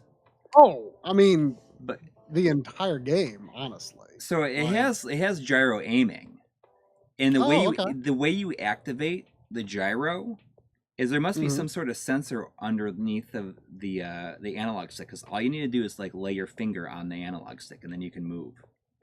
You can gyro aim, and it You what? you only like lay your finger on the stick. You just touch the stick, like the right Okay. stick, and then you can gyro aim. Can you not gyro aim while moving the stick? Well, you can, yeah, because your finger is on the stick when you're doing it. Okay. It's just like if you were standing still and you wanted to like just slightly Not like gyro. aim, yeah, But if you or wanted if to you, not know, gyro if aim, you you wanted to could- only like move like a teeny little bit to do some like, like sniping or Mhm. something like that, you just lay your finger on the sensor, and you can just like do some gyro aim. It's kind of neat. It took me a little while to figure out that that's what it was doing. Oh, yeah. Well, this time around, I mean, Half-Life 2, spicing it like, up with our newest I think movie props. almost the whole game is Those like hourglass thingies extremely will be well the paced. crown Like, jewel in it's our it's trade. always introducing like new mechanics and new ideas, Yeah. and like Now what? You in some ways it's kind of similar. Remember how I comment on It Takes Two, Mhm. how it like kind of gives you a new mechanic, but then it like takes it away and Yes. before giving you another one, so that it's like you're not like juggling too many things at once. Right, And it like right, yeah. kind of it does a really good job of like fully exploring the possibilities of the new mechanic, like over the course of But we'll be the ones who win the annual a segment of the game. Mark my word. And I think Half-Life 2 kind of is similar. I mean, it's definitely a more complex game Mhm. than It Takes Two. But like there's always like new, like I kind of compared it to like Resident Evil 4 when I first played Half-Life 2, where it's just like there's like constantly something new and interesting going on.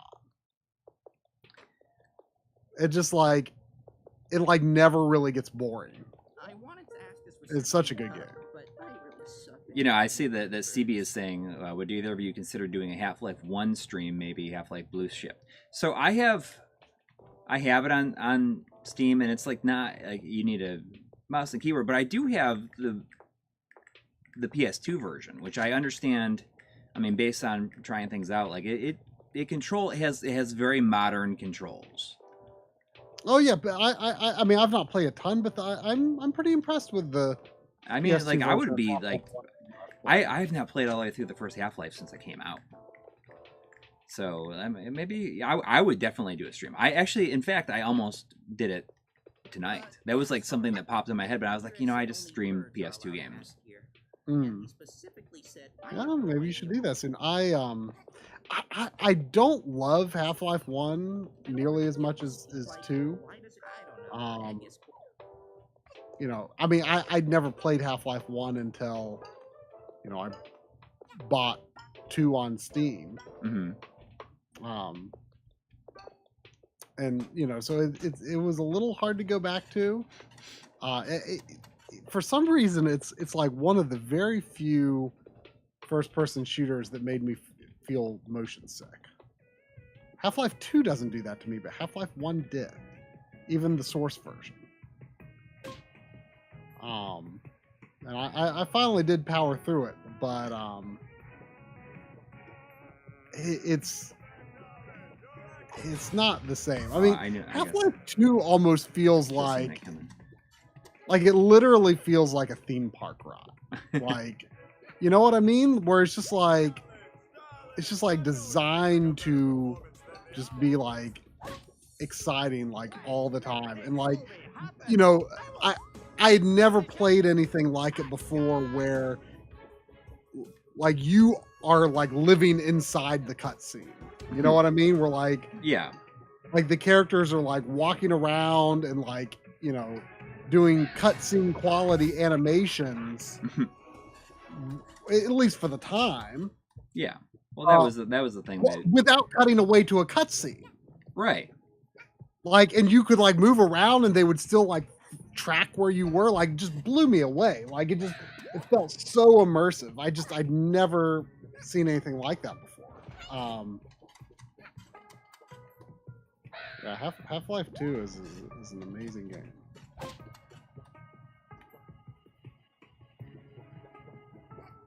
And says the original Half-Life was a life-changing experience when I watched, and that, you know, I fully understand that. Like it's, you know, most of the time I'm able to like kind of put myself in the context of like the time that a game released, and I'm like, wow, I can't believe they pulled this off on the NES, or they pulled this off on this system or that. Like that's really cool for the time. And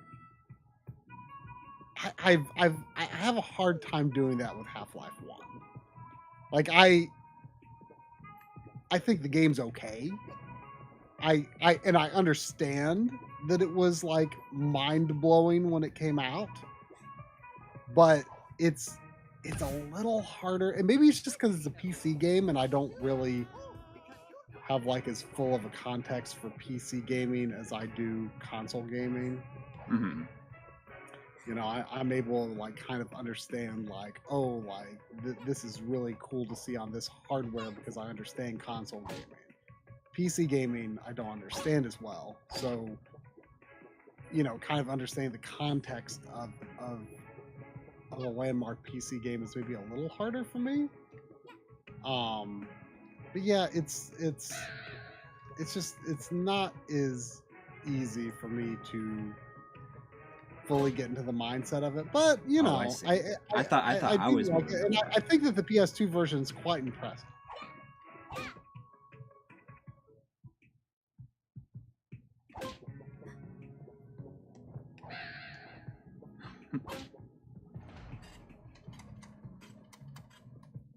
Brutes McGee, the PS3 version, it was fixed up from its initial launch state. I don't remember what the frame rate is like on it. I'm sure it's 30 FPS at best. I can't remember if it drops. But one thing I will say about the PS3 version that the 360 version, to my knowledge, never got. The PS3 version of Half-Life 2 does have a quick save feature. If you hold the start button, it actually does a quick save. And you can't do that on the Xbox 360 version. So that's something. But I'm pretty sure the Xbox 360 version is considered better. I want to say that I'm pretty sure that if you play it on current gen Xbox, it has FPS boost, so you can actually properly play those games with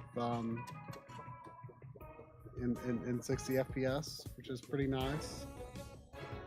The music on this level is really good. I'm certain. I mean, I don't know, like what if it's like something that you'd like, but I feel as though you should give this another shot sometime. Yeah.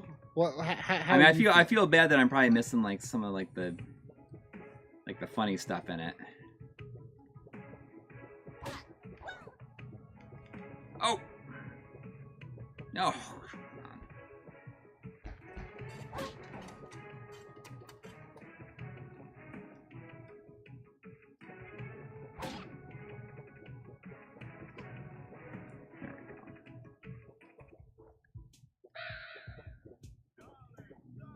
I mean, it's been a long time since I played a game like this. It just doesn't happen very often. It's kind of nice to do it. Oh.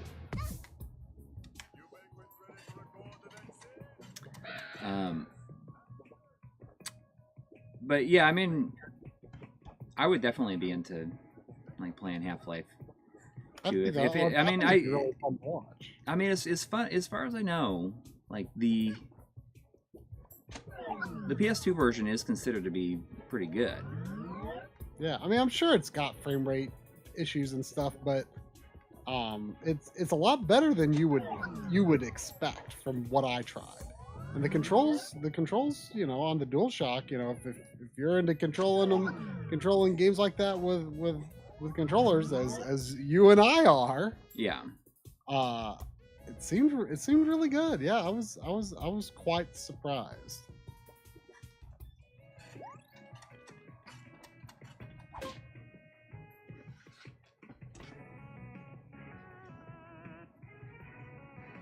The bird movie world does not seem like the best thing to play on stream. Why is that?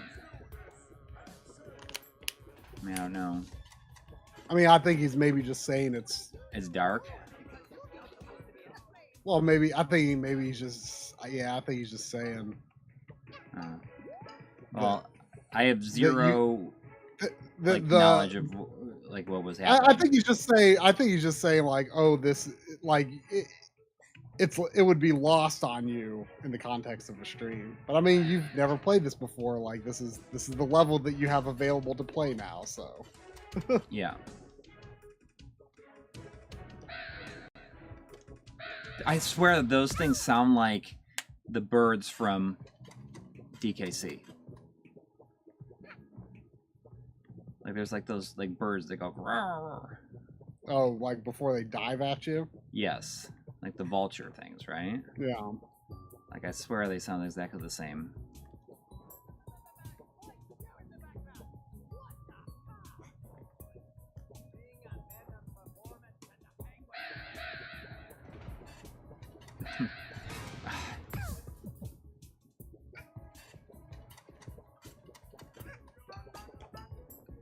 I mean, it's pretty forgiving, it feels like. I don't think I have, like, limited lives.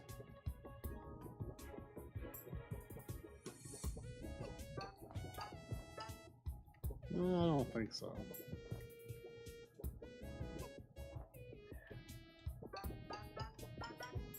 I mean, do you know if, like, people kind of consider this to be a classic in the genre now?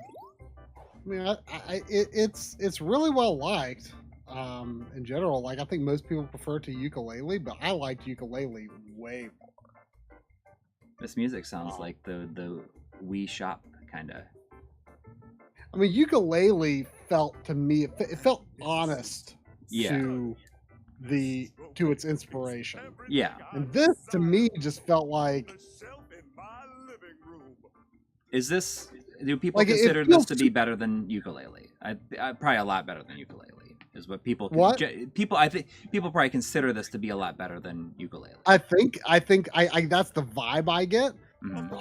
Like to me this game seems very superficially like the platformers that it's supposed to be inspired by. The game design just I don't know. The game design just did not feel. She's wearing two pairs of sunglasses. Like that's amazing. Oh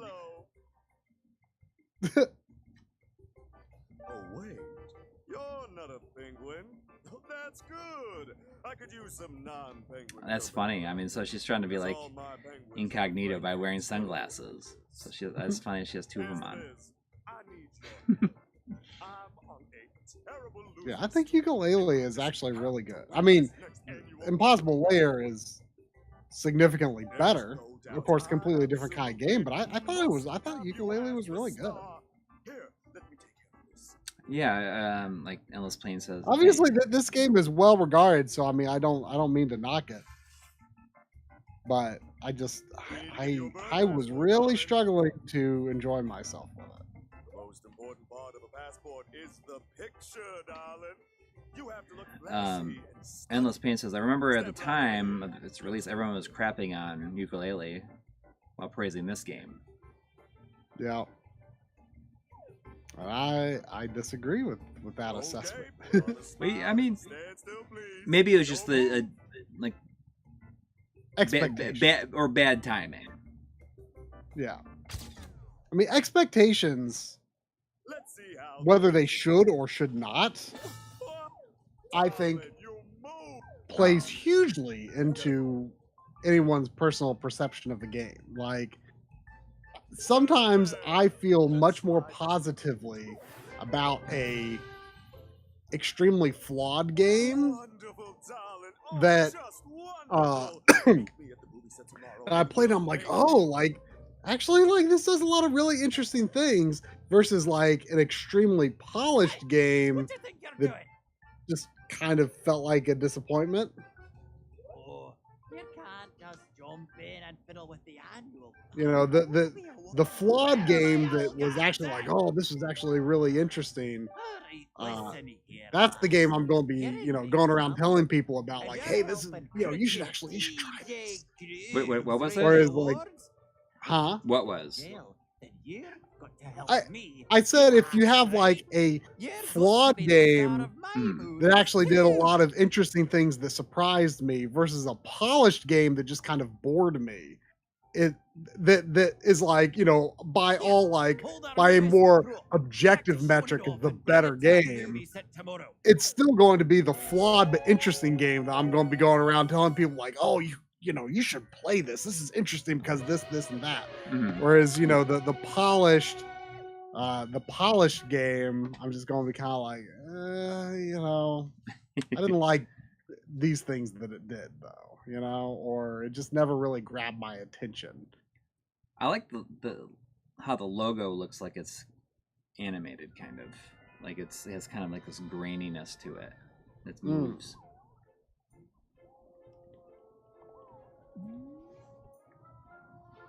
I mean, I like the spirit of this game's aesthetic for sure. Mm-hmm. I feel as though I'm just like missing so much. And it's like it's my fault for playing it. I mean, I don't know, like it. It's kind of linear-ish in a lot of ways, though. I think like you're just kind of working through these. Yeah. Oh yeah. I mean, chapters. just like I'm missing the jokes, probably. I guess I don't know the Welcome humor back, didn't lassie. really I'll call didn't for you grab when me. this- But that was just me. That's just me. I don't mean to poo-poo it because most people seem to like I this. am also from one owl to another. We can share details, yes?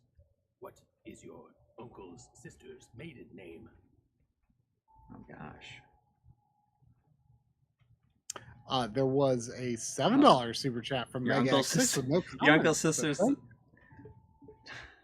It's like your uncle's sister's maiden name is your father or your mother. I mean, I don't know. Let's put in. I don't think it matters. Well, it's I don't remember. I don't know. it how would to be your spell. uncle's. It would be your uncle's last name. Yes. Yes. The same thing. It's like Oh, your mother's it is- maiden name also. I see. So I- see. This it, I don't know how to spell my. I always get it wrong. Spell my mom's. Did you notice that there's maiden so many name. crows on this train? Speaking of, what do you mean you fell from the sky? Did you know that having a pet helps improve self-confidence? Did you also know that pets can have pets? It is true. Unfortunately, us express owls are but if you had a pet. Oh, come what do you on. think the name of your pet's childhood pet would be? I'm gonna say this would be. Yeah, Bartman says most of the stuff I've seen about this game doesn't seem like it's particularly challenging, but there's a lot of set piece stuff like this. Part of why I think it's more like Galaxy than a sprawling collectathon. And I think that's part of I think that's part not, of why I was like, this doesn't feel honest to the time. Like, I'm not saying it has to be a collectathon and it can't be Galaxy-like. But, But was it feels saying like like it's gonna be honest to the time, or was that part of their pitch, or was it just Well, like we're making a? No, fellow express owl. I mean, am stuck on an adventure. I don't know if probably they were probably like, whoa, 3D platformers, like, you know. You Yeah, don't see but these you think of anymore. like I could see that with the ukulele because like they were saying like, oh, you know, based on the name alone, it's going to try to be, like it's going to try to be as true to those classic platformers as possible. But this, I mean, unless they were saying specifically that that's what they were trying to do, I feel as though like they're just. I mean, I honestly don't know. I mean, to make a 3D platformer that is like a mascot platformer, that doesn't. I mean, does that just mean like is the very act of making it saying it's going to be true? Yes, it needs to be true. It has to be like N64, PS1, maybe PS2 days, right? I mean, not necessarily, but it like I said, expectations play a lot into the reception, or your personal reception, at least for me. And I was just like, this is not doing things the way that I think they ought to be done. Is it dub? But again, I was playing the Switch version, which is, considered kind of bad. So.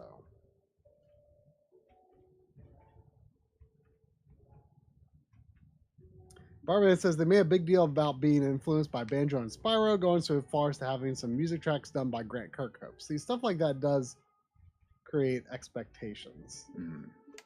So I guess it's better for me because I don't have those expectations. So that like Midwest Pain says, I like that it tries to be its own thing. Honestly, at the time I was turned off from ukulele because of how blatantly it tried to be not Banjo-Kazooie, or how much it did try to be Banjo-Kazooie, I guess. The dub. Yeah, I mean it is its own thing, I guess, but I don't know. I don't know. The solution is I can put whatever I want on there. Fellow Express Owl. And thank you for agreeing to the terms and.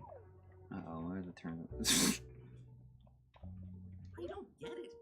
How is this a scientific equation of any kind? But for me, it just feels like scrambled numbers and letters, like those you see on an online form. I don't know. It just feels like exactly what it is. I guess. Yeah, that's fine. I'm in a minority of just kind of having felt turned off by it. So, but I maybe like after like you said like some distance on it now. Yeah, I mean, just like we were talking about with the Fifth Element, like if I had understood what tone the movie had before going into it, I might have liked it more, right? Mm-hmm. Could be the same with this. Like to be a superhero? I believe, and like that though. I mean, you were saying, maybe I'll watch it again, like knowing what the tone is going to be like, which maybe it would be exactly what would happen here. Now that you know that it's not trying to be true to the time. The most important feature of a superhero. If you were a superhero, what would your name be? If entered on what would be my superhero name? Identification requirements. Oh gosh. For superhero, what would your name be? It would be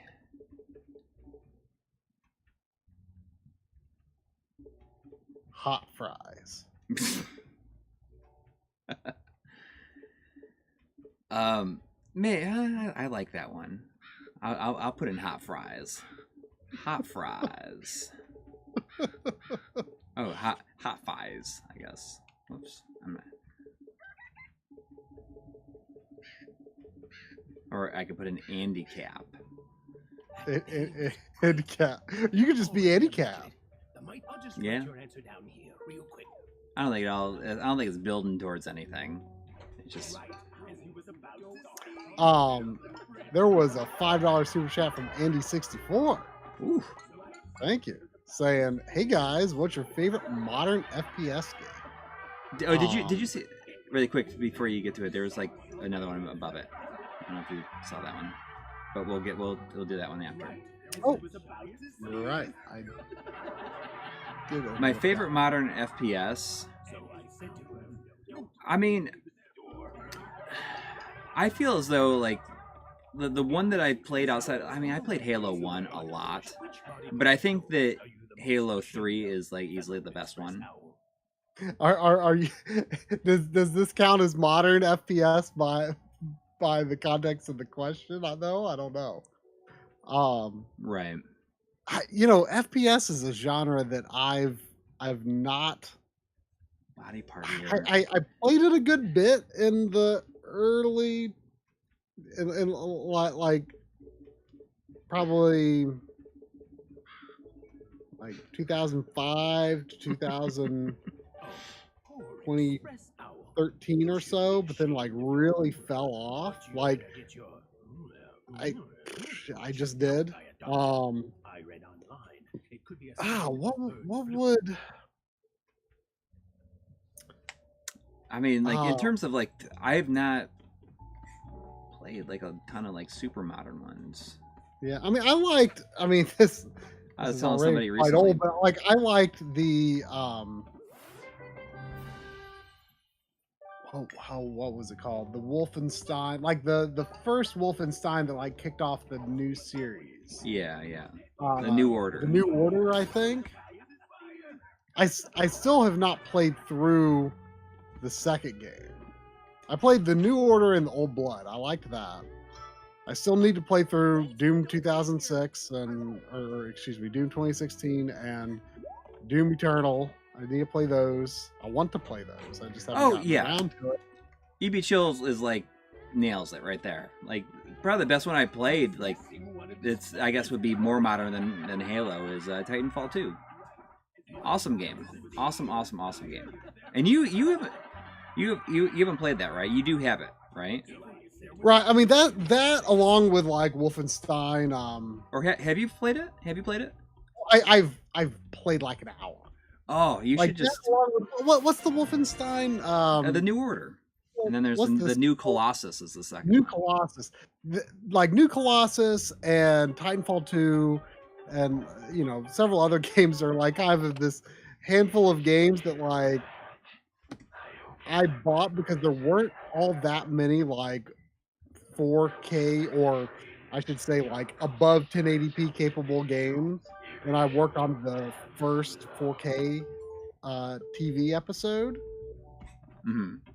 And so I played like an hour of those to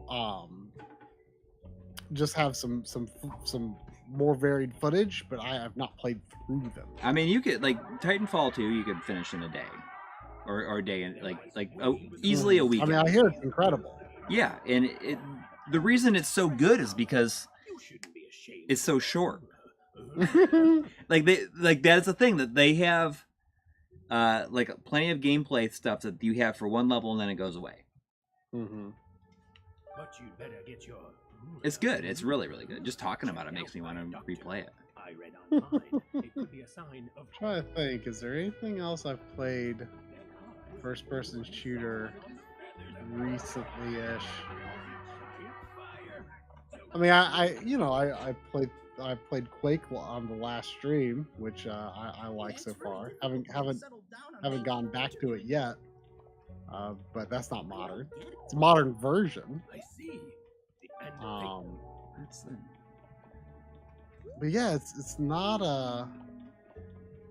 Oh, Derek Burns says Medieval and Dusk are outstanding. I got Dusk from Limited Run. Yeah. And what's the other one? I'm excited to play that. Like, it's actually like what's funny is in these years where I have not played a lot of modern first-person shooters. One of the express owl, and I can't believe even more. What do you have to say I've really come to appreciate like the early eras of first-person shooter much more than I did before, like Doom and Quake and stuff like that. I've really developed a big appreciation for the boomer shooter. People say these days. Yeah, I'm really liking those. I love Kamal Zammer wants me to says I need to hit this when I talk about Titanfall 2. That's good. That's good. Delicious. Chicken. We will be searching the entire train for evidence. No one is allowed to go outside. But yeah, going back, there was a 999 from Alex Gavin. Thank you. Thank you. Saying, here's for when you guys get to the Dreamcast and OG Xbox RGB Masterclass. At your own pace, of course. You guys do great work. well, thank you. We definitely will. We definitely will get to these videos. I mean, I think that, like... Oh, okay. Change my outfits? Oh, that's cool. So I can just, like, cycle through them really quick. That's cool. I mean, if I can get this episode done this week, like, I'm just kind of saying, like, I'm just gonna do it. Like, I'm just gonna push through and just, like, make it happen. I feel like it's gonna, like, that Aya Neo and Steam Deck thing, like that. Well, yeah, but what I'm saying is, like, I feel as though just, like, doing that will help me, like, mentally turn a corner. With like, just get it done.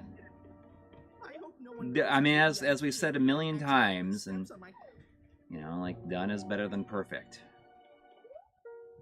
I don't know what I'm doing here. I'm not paying attention to what they're saying. Oh, those picnics can't tell me. I hope no one goes into the VIP area and accidentally steps on my contact lens.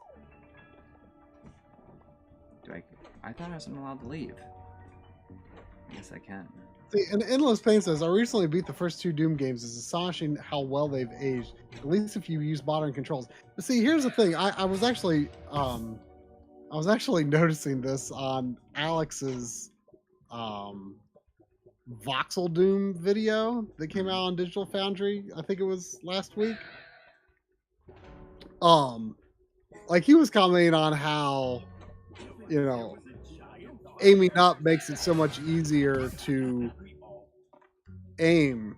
But see, I kind of disagree with that. I feel like one of my absolute favorite things about Doom is that it's all horizontal aiming, but you still shoot enemies up high. Yeah. I don't think I think just because you can't actually aim up, like he was saying, like, oh, like, you know, you can't really control like which enemy you are hitting if, like, I guess if there's like overlapping enemies of different heights. But like, that doesn't bother me at all. Like, I feel like the pure simplicity of that horizontal only aiming is just like super appealing to me. Like, I really like that for some reason. I like how it becomes a game that is not about, you know, first person shooters very much became about like, whoa, look at that sick headshot I pulled off and look at my skills and stuff like that. And it's like Doom isn't about like accuracy. Right. Stuff. Yeah. I mean, and, like, point off like crazy shots. Like, that's not what Doom is about. And me not being like the most massive first person shooter fan in general, like, I kind of like that that's not what Doom is about. Like, Doom is about exploration, discovering secrets, you know, managing resources, you know, sort of the tension of, you know, right into a bunch of monsters, stuff like that. Like, it's about so many things that aren't shooting mechanics specifically. That's what I like about it. I feel like changing Doom to where you do have vertical aiming takes away some aspect that I personally very specifically like. Yeah, Chris V says the one axis aiming definitely contributes to its fast pace, which absolutely, I agree with that completely.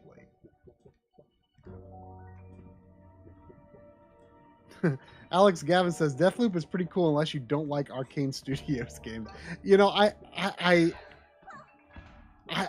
did not like Dishonored that much, and I wished I did, but it just never clicked for me. I did finish it. I've not played Prey yet. I'm looking for. I mean, I like the idea behind Arcane's games, but I felt like Dishonored didn't actually give me the freedom that it kind of wanted you to believe that you had. I hear Dishonored 2 is a lot better though. Yeah, I did get both of them on clearance. The ideas behind Deathloop sound really cool. Like that's a game that like I like if I saw that for $20 on Black Friday, I would 100% get it.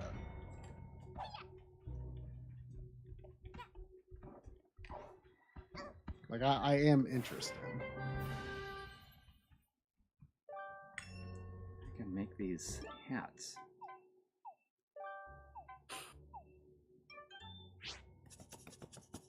Gotcha.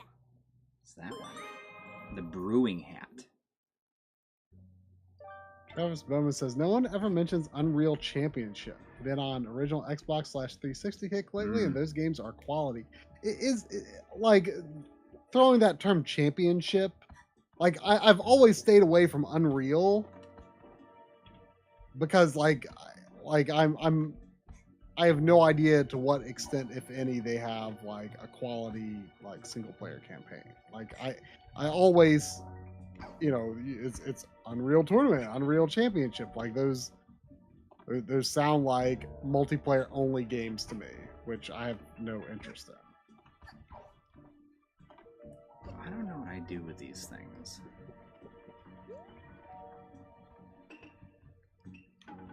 I mean, you know, not to downplay that, but it's just, you know, multiplayer only stuff. Competitive multiplayer only stuff is not really my jam. I do like cooperative multiplayer a whole heck of a lot, but competitive multiplayer is just like not, in most contexts, not that interesting. Sometimes I still like competitive Nintendo multiplayer, but that they're about the only company that ever makes modern competitive multiplayer that still appeals to me. Like competitive shooters, zero interest.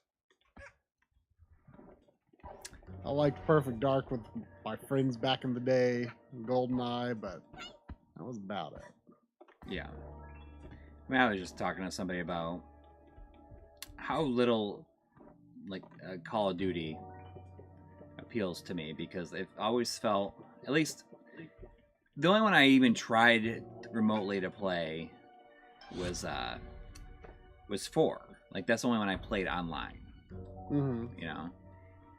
And that was it was enough to put me off of it, because I hate how it's just like boom, boom, boom, like from nowhere, and you're dead.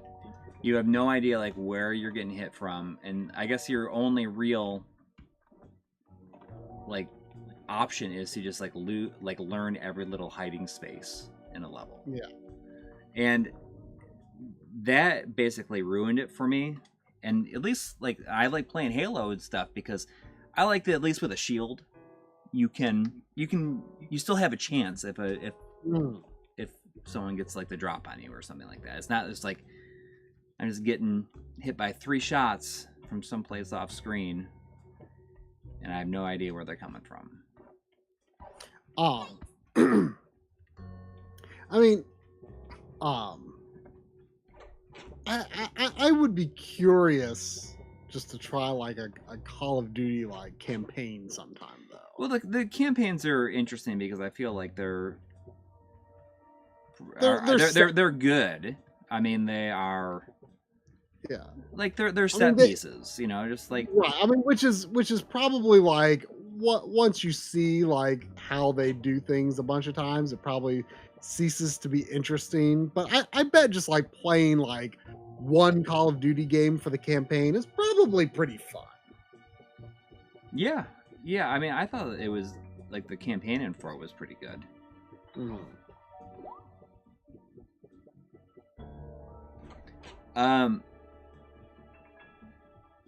Halo Infinite's campaign is really good. It was enjoyable.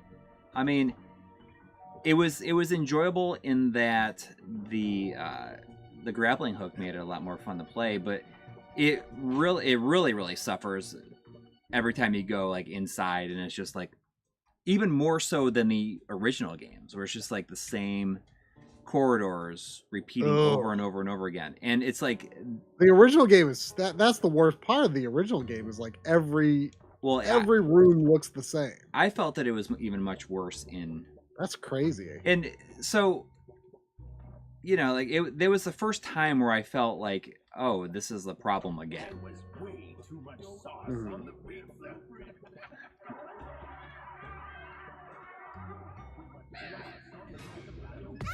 I don't even know how I'm supposed to do this here. It said there's way too much sauce on the pizza.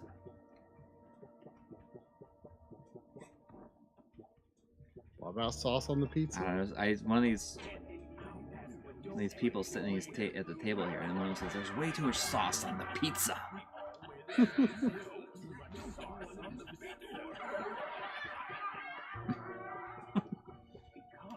He was missing one of his feathers. I like Infinite was good, but I didn't really have any desire to like continue playing it. How would you compare it to the other 343 games? Gosh, I mean, I don't know. I mean, if you ask me, like it comes down to 343, like I don't feel like any of them are really like very good. They feel very different, and I don't think that they're particularly good. You got some evidence. I mean, you know, like because I think after I played Infinite, I went back and I played I laugh. Get back what was the last one? I replayed Reach for the first time since it came out, and I was just like, this just feels so much better to play. It'll be interesting to see how I feel getting deeper into the series, because like I mean it's certainly not sparked an intense love for me yet. Yeah. But I don't know where I'm going here. We're probably going to play 3 in November, December. Yeah. Are you gonna do just 2-player? Not gonna do 4-player? Oh well, I had mentioned I forgot that was an option. I did mention to Drum that you wanted to play Halo 3 with us. Yeah, I mean I could do that. Yeah, let's do it. I mean I've never played through 3 on the Master Chief Collection, so I don't know. I imagine it's just the original version, but oh yeah. Because there's no anniversary version of that, right? Right.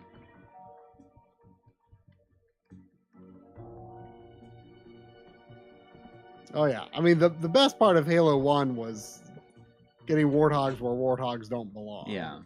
And they kind of botched that in Halo 2. I mean, there's definitely something to be said about games that give you the power to do stupid things. Yeah. I mean, I said that before, like, and then when they lock it down because it's like, oh, you know, this is too janky. We can't let this. It breaks the game, you know, breaks. Yeah, then it like suddenly becomes much less fun. Yeah. I mean, that's my favorite thing about them. And I think we've talked about my favorite thing about the whole game. Yeah, it's amazing that it doesn't break when you do this stuff too. Yeah. Well, it was partly because they were indestructible, and 2, you know, you couldn't use grenades to like help like push them past the barrier or something like that. I can blow up the doors now. I like that she shakes it. Like when there's a makes when she shakes it.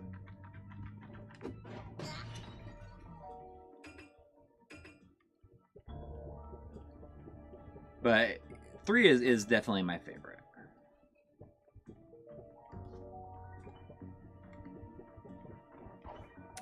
You know, Hardcore says, was that Metal Gear on the TV? It doesn't look like. It looks like the Metal Gear Solid 3 title screen almost.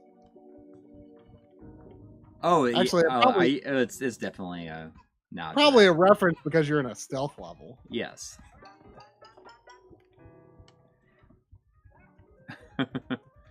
Yeah, that's totally inspired by the MGS3 title screen. Yeah. You know, is there a gun sound effect in video games more intense than like the these choose your title screen or continue sound in Metal Gear Solid? You know, that just like echoing like yeah. You know, like is intense. Yeah. Oh, it's good. I mean, I'd say very like it has a lot of volume. Yeah. You know, there was it was just the anniversary, like the 25th anniversary of that game. MGS1. Yeah. Isn't that weird? There. You remember there was a time when only NES games were having 25th anniversaries. And now those are having like what, 35th? Yes. Oh my gosh! Like Super Mario Brothers is going to be 40 years old in 3 years. Whew.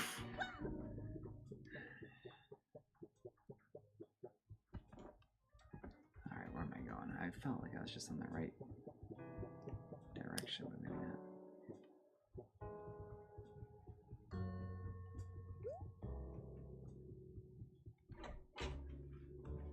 I gotta apologize for like how aimless I've like really been. Well, I remember being that way on this level too. Oh, so you played far enough to get to this level? I am pretty sure I beat this level, Right. and I don't think I continued past it. Oh. Well, I mean, this is definitely a pretty like what am I doing? Where am I going? Kind of level. Yeah.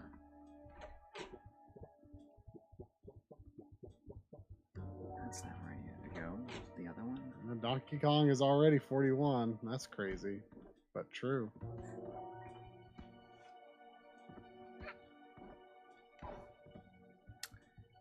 I do like the mid-air dash. Like, I feel like... Chocoloco James in the chat says, I think Microsoft should just let someone else make Halo. Infinite Campaign was so boring for me. I mean, but wasn't 343 like formed for no reason other than to make Halo? I mean, their name is based on Halo 1 as it is. Yeah, that's the thing, and that's what makes me feel so bad for them. They exist for that purpose alone. So like, if. But that's another situation where, you know, I think I talked about it before, where it's just there's too much lore now, and it's like no longer like cohesive. To me, at least. I'm sure there's a lot of people who say like it makes total sense to know about this stuff. And you know, probably, but as a newcomer, like I can't say I'm particularly entranced by the story so far anyway. Right.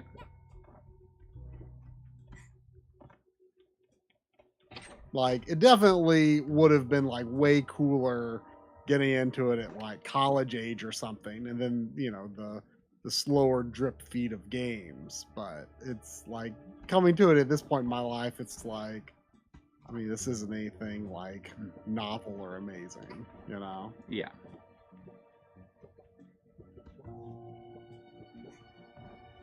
I mean, it's not. There's not like there's elements of it that like are pretty similar to say like Mass Effect or something, you know, elements of the story, you know, which obviously wouldn't have been around at that time, but I, you know, experienced that first. I mean, there, you know, I'm sure Mass Effect takes a lot of ideas from, you know, classic sci-fi novels, which is not something I know a lot about, certainly. But I'm going the wrong way here. You got some evidence? I do have some I hope evidence. no one goes into the VIP. How much evidence do I need, you I think? hope no. Oh, Microwave says the issue is Microsoft told 343 to not contact Bungie for ideas or to iron out lore. Huh. For real? That was like... I mean, they probably didn't want them to be, like, indebted to them.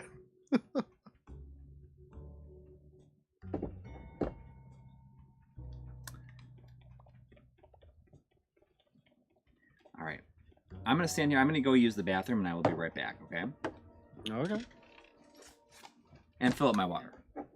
Oh, good. You moved. I was worried you were going to be idling with, like, looking through the dithered hat pattern there.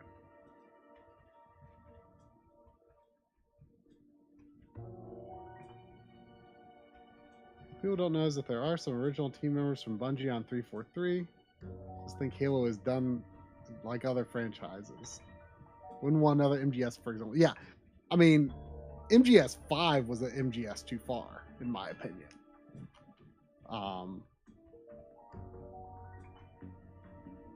I do not want another Metal Gear Solid. Like,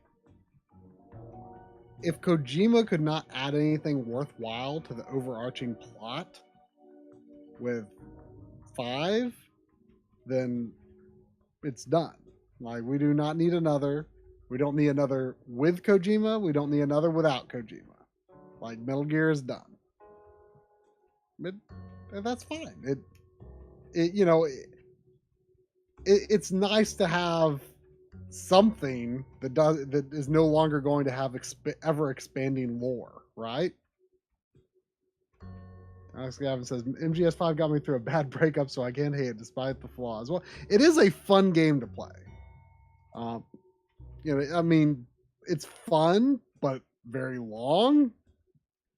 Like the story just doesn't go. It takes so long to go anywhere, and then when it does go somewhere, it's like nowhere particularly good. And Kiefer Sutherland just like ruined it for me. Like, oh, like it's just. I'm still so jealous that in Japan they got the voice actor they were used to. So jealous.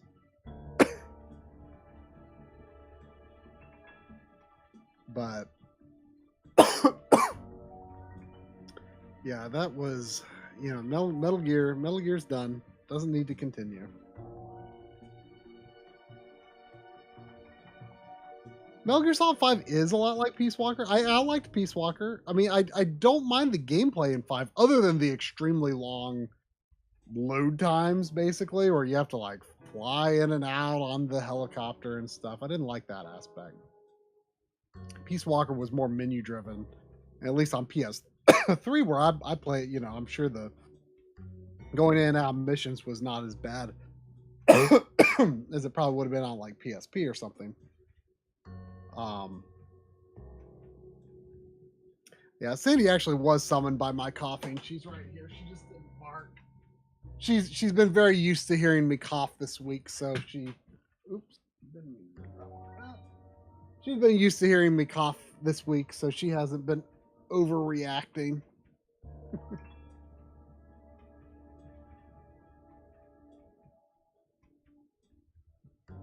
But yeah, MGS5 didn't have like a really good like core crazy wacky boss troop, did they? Yeah, look at that. What is that? What is that microphone? Can you hear Sandy sniffing in the microphone there?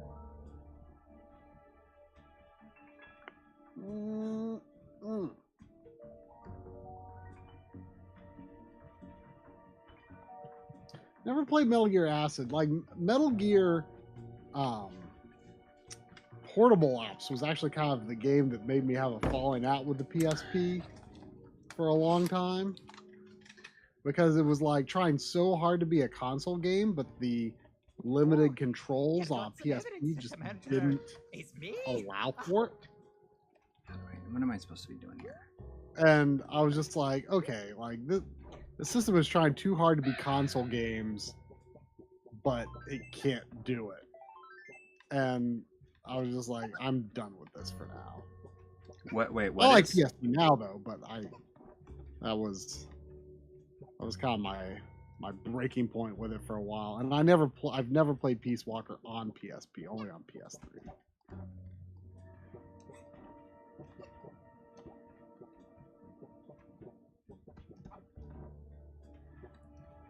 You know, I'm very tempted right now to, because I don't know how much I have left to do on this level. I want it to be over, and it's just taking me a long time. Yeah, I remember this level just being like, okay, what am I doing? So if I go back to the hub, so it saves it, so I can resume there.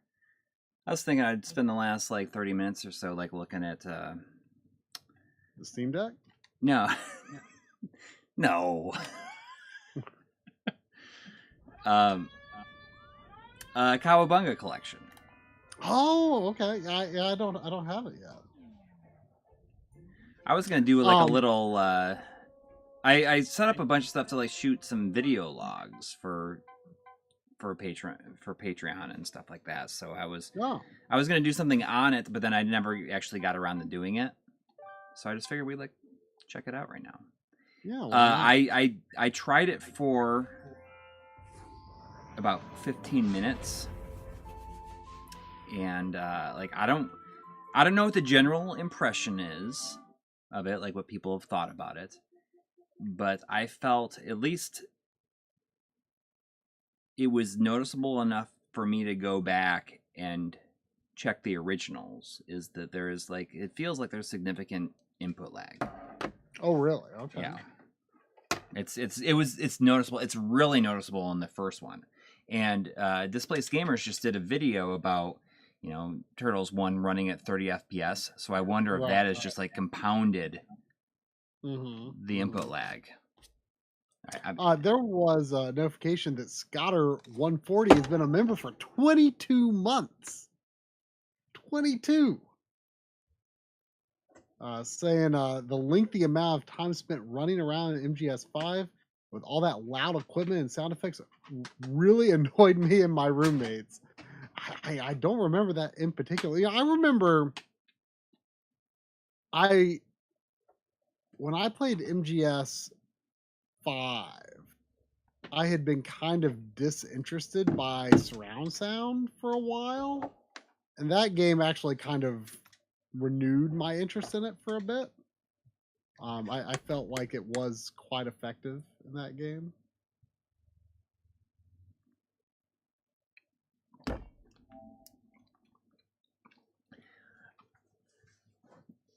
So the you've got HDR turned on.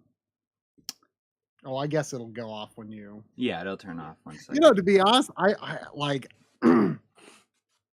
I've just had HDR turned off on my PS5 for a long time because I haven't been playing any HDR games. Just because like I don't want to see it like switch between. Like I don't want it to just switch if it doesn't have to, and I just left it off because I've not been playing anything HDR. Like, you know what I was actually thinking the other day? Like, I don't think. You know, there's a setting now for only use it when a game supports. Oh, I know. But what I'm saying is, it is supported in the menu.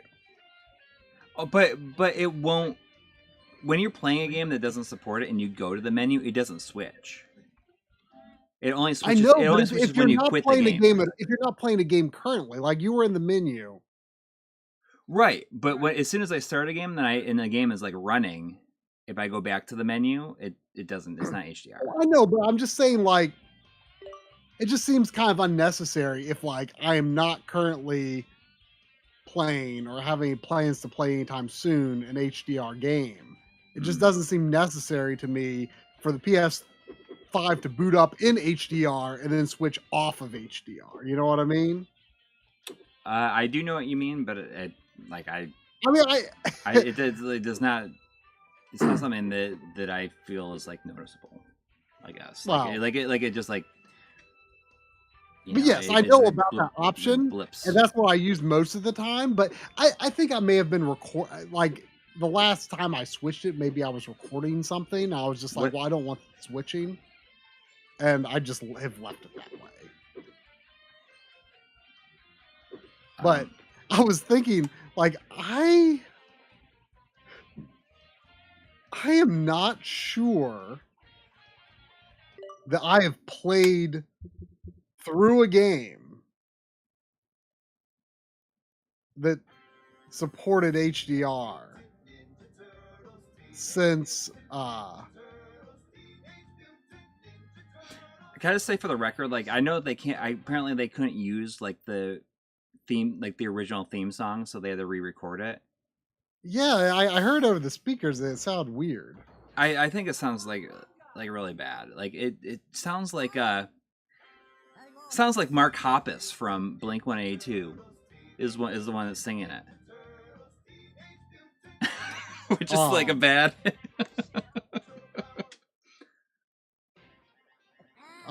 but anyway, like, I don't think I have actually played since getting the C1. I don't think I have played a game like an HD, like an HDR capable game.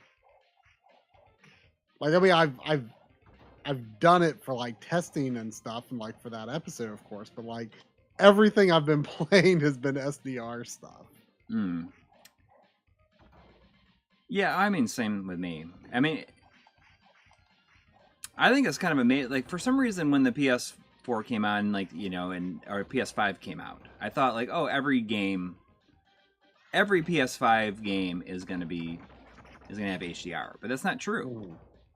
It seems to be like the only thing they have, like only big budget stuff has HDR. Usually, yeah. I mean, I think one day that will probably not be true if HDR becomes ubiquitous and like not be so complicated to set up and like make sure is working and stuff. But it's an extra step of production, Yeah. Where not every studio is going to really have the means to and time to calibrate all that stuff. I mean, it's an extra good bit of extra work, I'm sure.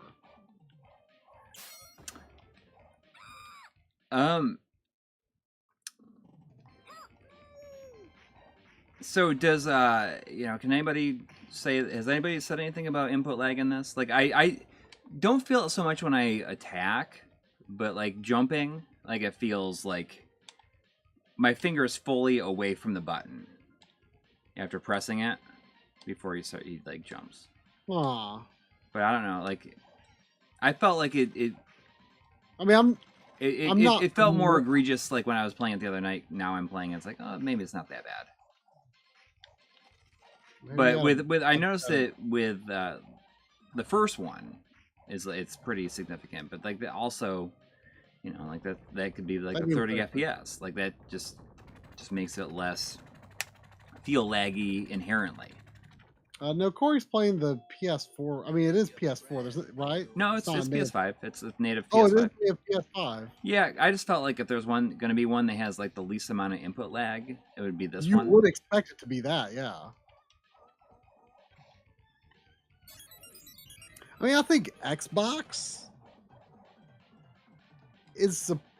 I mean, I'm not actually positive, but I mean, I remember there was like a lot of hoopla made about how like it was, they were really designed the Series X controller to have even less lag, and I know that the DualShock 4 apparently has quite a lot of lag, and like the PS4 system in general just like has like kind of a lot of lag baked into how it works. I believe that's supposed to be a lot improved on PS5, but we tend to have a harder time trusting the physical Xbox games. So I'm gonna say like the options for screen, they have like full, original, full, and wide, border on and off. Does it interpolate? it's hard to tell. I think that it does, but it doesn't move at a speed that it's like really obvious if it doesn't. Right. It's just funny, like the LCD, like that. It looks all like weird because of the scaling, like it. Oh gosh, ew. But you know, Does it look that bad on a 4K screen? I mean, that looks worse. But the LCD filters for the Game Boy games, like it looks good on the Game Boy games. Oh, okay. There was a $1.99 from Madashihi. Thank you. Thank you. What's your favorite Dorito flavor? Blue Dorito is #1. Blue, like cool, like Cool Ranch Doritos. I mean, they're up there. Do I need to look this up? Is Blue Dorito a thing? No, it's. Well, I mean, are they like blue chips? I mean, when I move right there, I didn't see any interpolation. Like I feel like I saw. Let me see. Can I rewind? I can rewind so I can look at it over and over again. Hang on. On the stream, I see some shimmer on those like pipes. Yeah. But I have the scan lines rescaled for the stream. When I search Blue Doritos, it says. Oh wait, no. Here it says. I googled it. It says so. Blue Doritos are a thing now, and they taste as good as they look.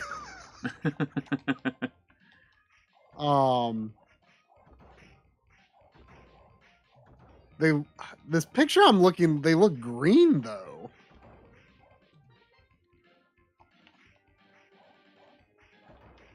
Honestly, like I am definitely not a Doritos like aficionado. Like I like Doritos, but like I usually just eat Doritos.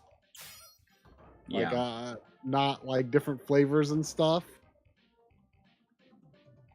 You just like the nacho cheese Doritos, like the original, right? Isn't that what they are? Nachos? Yeah. I mean, I like the Cool Ranch is good too.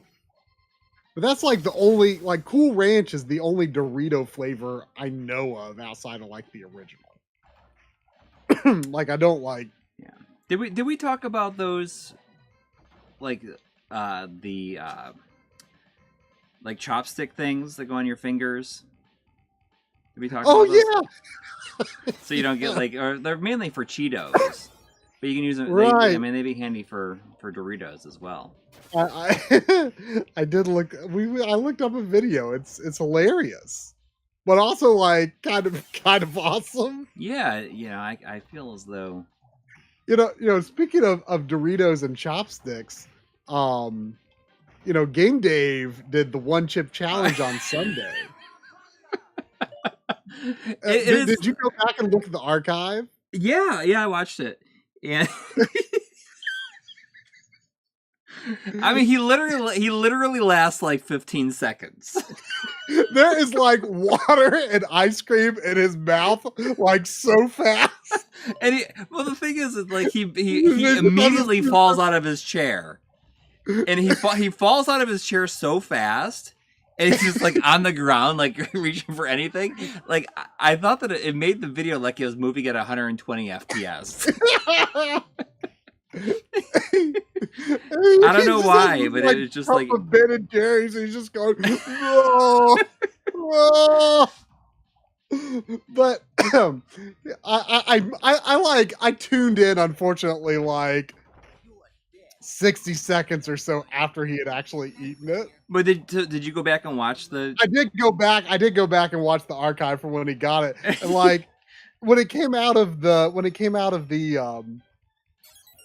package, I guess it was already in like 2 pieces. So it was like and someone in the chat suggested like, oh, why don't you try chopsticks? And he's like, oh, good idea. Like, so he like actually like he like ate the 4 pieces with chopsticks. Yeah. But he chewed them, and like immediately he was like he had like ice cream and milk and water and like everything like in succession. Like it. It's only funny because it was so fast that like it hadn't even kicked in yet. Like it hadn't even kicked in for real yet. You know what I mean? Like there.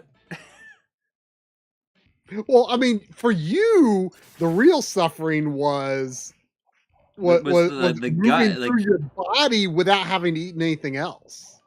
yeah, exactly. I mean, that's why And like I was telling my wife about it, like Dave doing that, and like how fast how fast like he had stuff, and I was like, I went for like over an hour.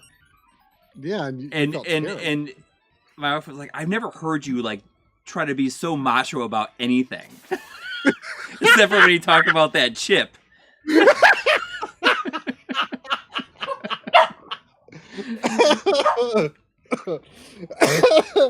So has this chip come up now and then? Oh, a couple times. I mean, just like I did it. I went for an hour. She's like, like, you talk about it. It's like you're like never act like you're like macho about anything, but for some reason, whenever you talk about that chip.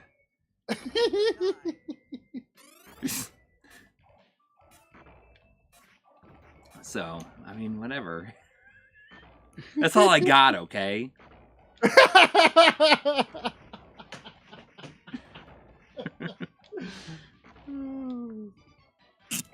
there can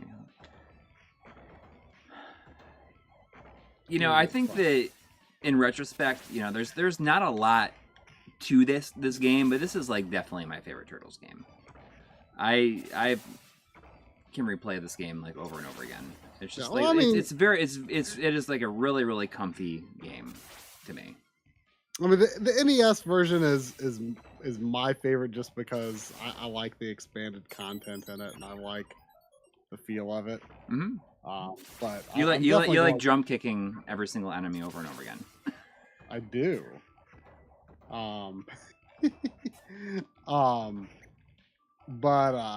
I'll be glad to have this like in a physical form. Yeah. Or really, I don't think I even own this in the digital form.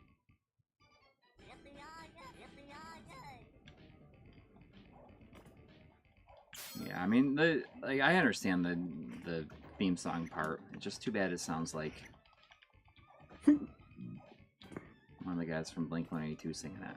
I don't know, it just doesn't work. And then but then I'll probably find out that it was him. And I'll feel like a jerk. The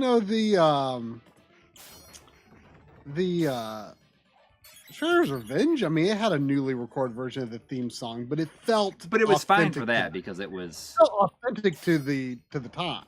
Right. But it made sense that they wouldn't be using the spirit of the original, even though it was clearly a new recording.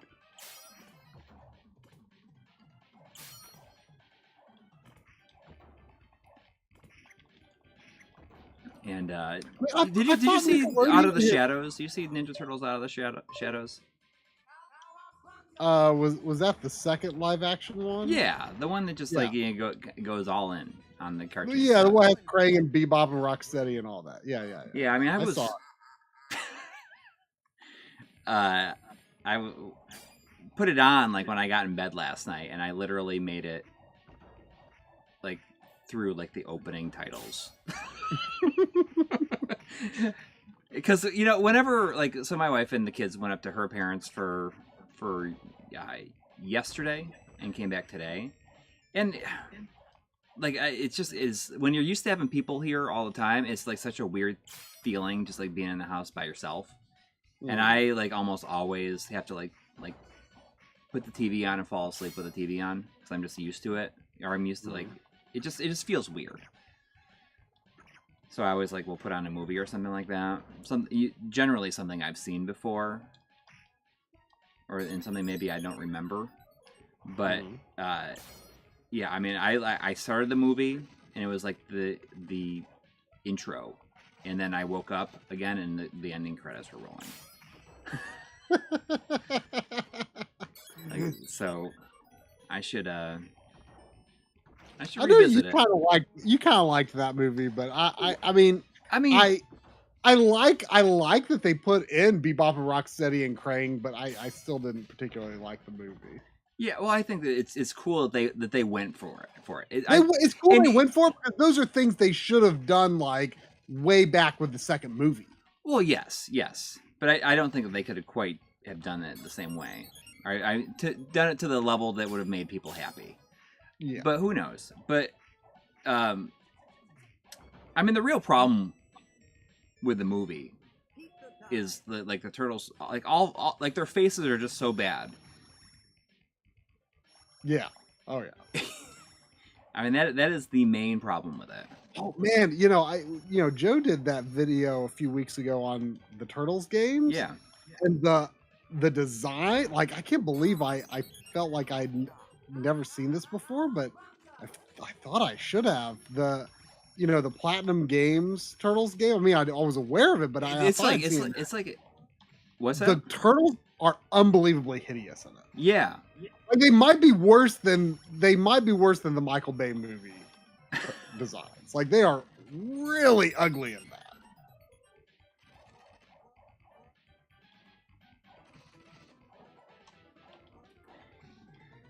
Yeah, I mean, I oh, go ahead. Hmm? No, go ahead. Oh, I was just gonna say there was a $5 super chat from Mega X6. Oh, thank you. Thank you. Saying, my brother said that they got rid of being able to aim your jump in the arcade game. However, after going into settings, he was able to. What's that about? In this version or the arcade game of the NES version of the arcade game? TMNT arcade game. I assume that means this. Oh no, I can totally aim my. This is my favorite music on the entire game. That's like one of my favorite. Like I remember hearing this song like through, like, in the arcade, just like among the all the other white noise. Well, Bartman says there's enhancements for all the games in the collection. Some include control options. Yeah. Maybe you just couldn't do it normally. Originally, and you thought that you could, but you couldn't. No, I mean I haven't changed any of the enhancements for any of the games. Maybe they did, but no, this feels like it did. I can aim. See, I'm changing direction. Isn't TMNT Special Platinum's worst game? I mean, I've generally heard it's not too good. Yeah. So. Do you have Transformers? I don't. It's pretty good. It's fun. I mean, it feels like very budget-esque in the level design, but it makes up for it in like how the characters look. I feel like the characters look like they do in the cartoon. I mean, I don't really have any nostalgia for Transformers, so. But like I have seen it. I think it has a pretty cool look to it. Yeah, it's good. But boy, even though I don't have any particular nostalgia or care about how Transformers is represented, boy, that second Transformers movie. Whew, I'll tell you, that is just like. Literally any Transformers movie that's not the '85 animated movie, honestly. Well, but the second one is like it is so bad. It is.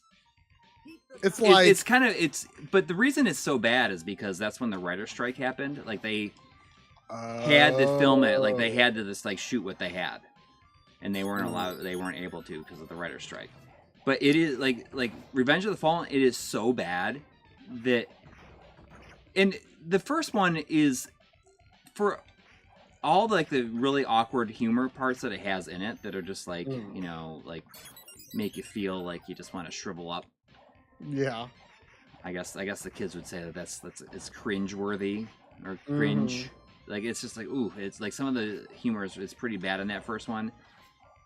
It's generally like pretty good outside of that stuff. Yeah, I mean, I saw it in the theater. That's the only time I've seen it. So I'm sure I would think it is a lot worse today if I saw it again. But like at the time, I was like, And Well, one of the if reasons it's so person good has is because the no- soundtrack was so good. Huh? One of the reasons like that first live action movie was like so good, I think, is because the soundtrack was really good. Well, I mean, Or just like I don't the remember. the theme music was good in that. But I mean, you know, as a person who has no attachment to Transformers at all, like I was like, yeah, this is a fun enough movie. But man, that second movie is so bad. It's so the rest of them are bad from that point on. That second one I is like I haven't seen it. it's hard to like really put into words. Well, yeah, I mean, there's it's very rare that I feel when I'm watching a movie that I'm like embarrassed for the people that are in it. And that is like one of the very few situations that I was like, I feel so like I'm embarrassed for them to be in this, and I can't imagine like having to like act this. You know, I know, like that, like I mean, I guarantee you that like everybody who was in The Fifth Element felt less embarrassed than anybody in Transformers: Revenge of the Fallen. Absolutely. I mean that's like Mortal Kombat 2 levels of bad. Yeah, and then there's like that part at the end where they like go to like Transformer when he like dies and goes to Transformer Heaven. You remember way more about this movie. That's the only thing that I really remember. Is like the like he goes to like Transformer Heaven or something like that. There was $4.99 from Scotter140. Thank you. Saying NES Arcade was my Turtles. Since I can play all these games on Mr. or original hardware except arcade, should I buy it? Really want to play arcade though. I mean, how much is this collection? It's 40. I mean, so that's, you know, it is a discount game somewhat. So yeah. I mean, I'm sure this will come to Mister, but oh yeah, Furtak is working on it. Is decapping it. Oh, good. Yeah, he's been working on it for a while, I think. I mean, it's only a matter of time, for sure. But I think, I think it's worth it just because I mean, there's a lot of cool stuff. If you're a fan of this era of like the Ninja Turtles, I think it's worth buying just to like show support for it because I feel as though, you know, it's very rare these days that you find collections that have this many games in it. I mean, it has like 12 games in it. Mm-hmm. Which I think is something you don't really see that often anymore. It's pretty cohesive, I think. The the game selection screen was pretty cool too, jumping between all those panels.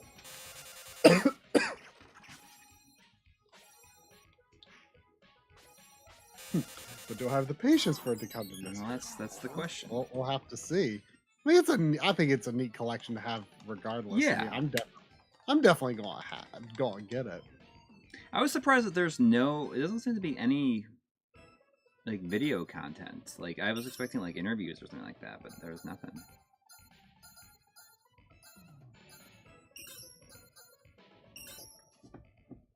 Show us what one of the Game Boy games look like before you quit. Like, I want to see what the filters and stuff look like. Oh, the Game Boy games? Yeah. Yeah, just show us real quick. Oops.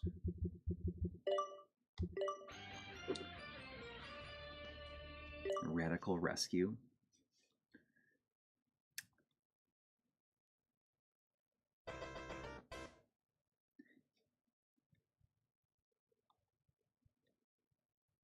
This is the only Game Boy one I haven't played through yet, but I have it.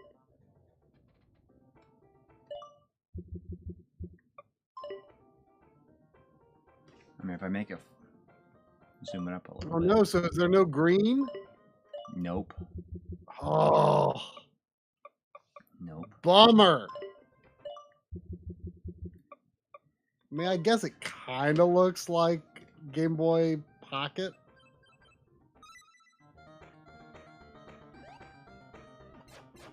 Yeah.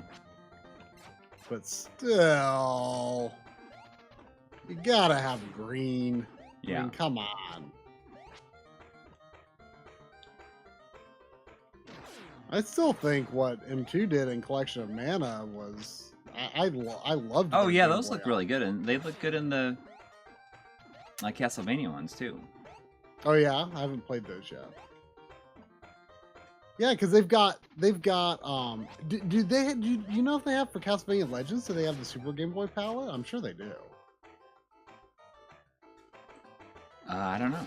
See, but in seriousness, curious why I did not have some Super Game Boy colors for this. It's very rare for anyone to do that, but that's one of the things I loved about what M2 did is because they had, they've got black and white, they've got, but they also have like the Super Game Boy like default palette with like that purple and orange. It looks so good. I love that color scheme, and that's just not something you see a lot.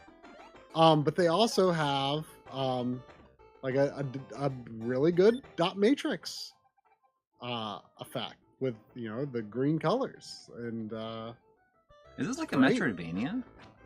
It is. Wow. You didn't know that? No. Yeah, you start with only Michelangelo in this one.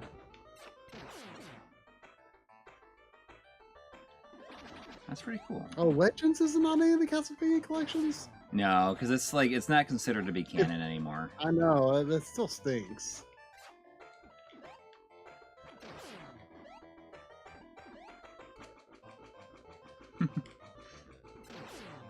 The second Game Boy Castlevania is probably the best one, but Legends is good too. Ooh, I thought beep was going to continue there. Is there a safe spot anyway? Is there like? Yeah, pretty crazy that this is a Metroidvania, right? Yeah, I did not know that.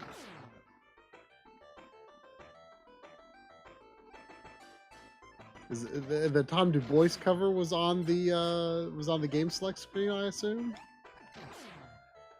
I wasn't paying attention. Yeah. What's cool is they have like these I'll see what enhancements. Helpful map icons.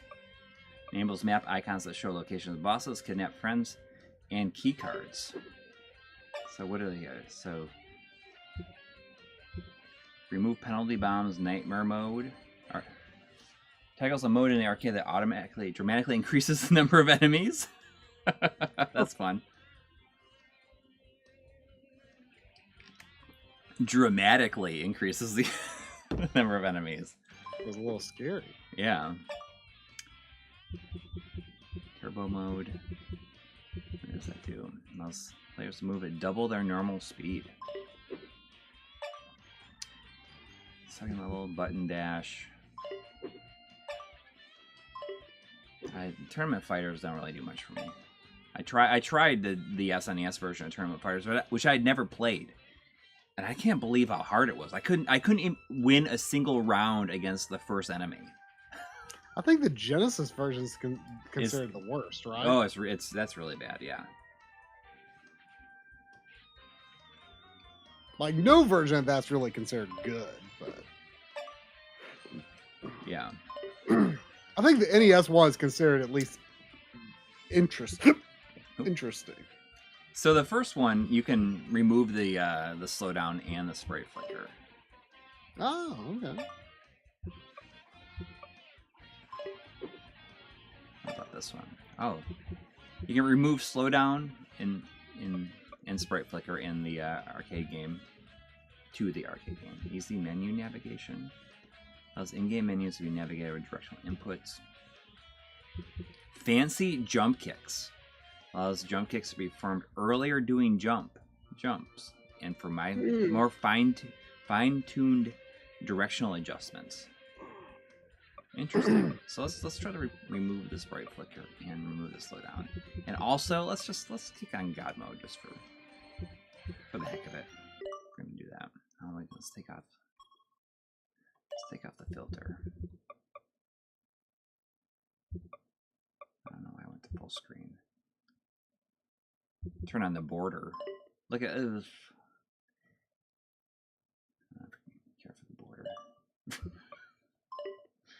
Just give me this. That's all I need, right?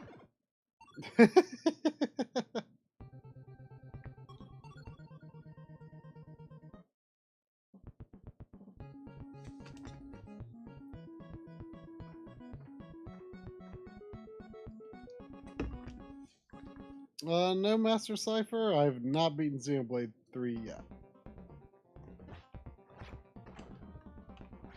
I've beaten Xenogears. If that's, I can't tell what you're asking by the way you phrased the question. Oh, so you can do like... I'm a little over 40 hours into Xenoblade 3.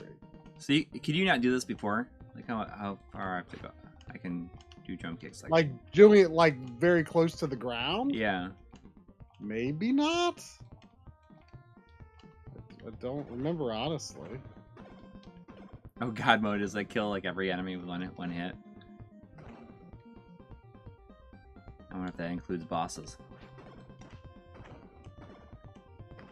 Although come to think of it, I guess I have beaten every Xeno game except for 2. And that Torna or whatever it's called. Yeah. Well, and 3, but I mean, I just want to see if I can kill the working boss toward making that with happen. one hit.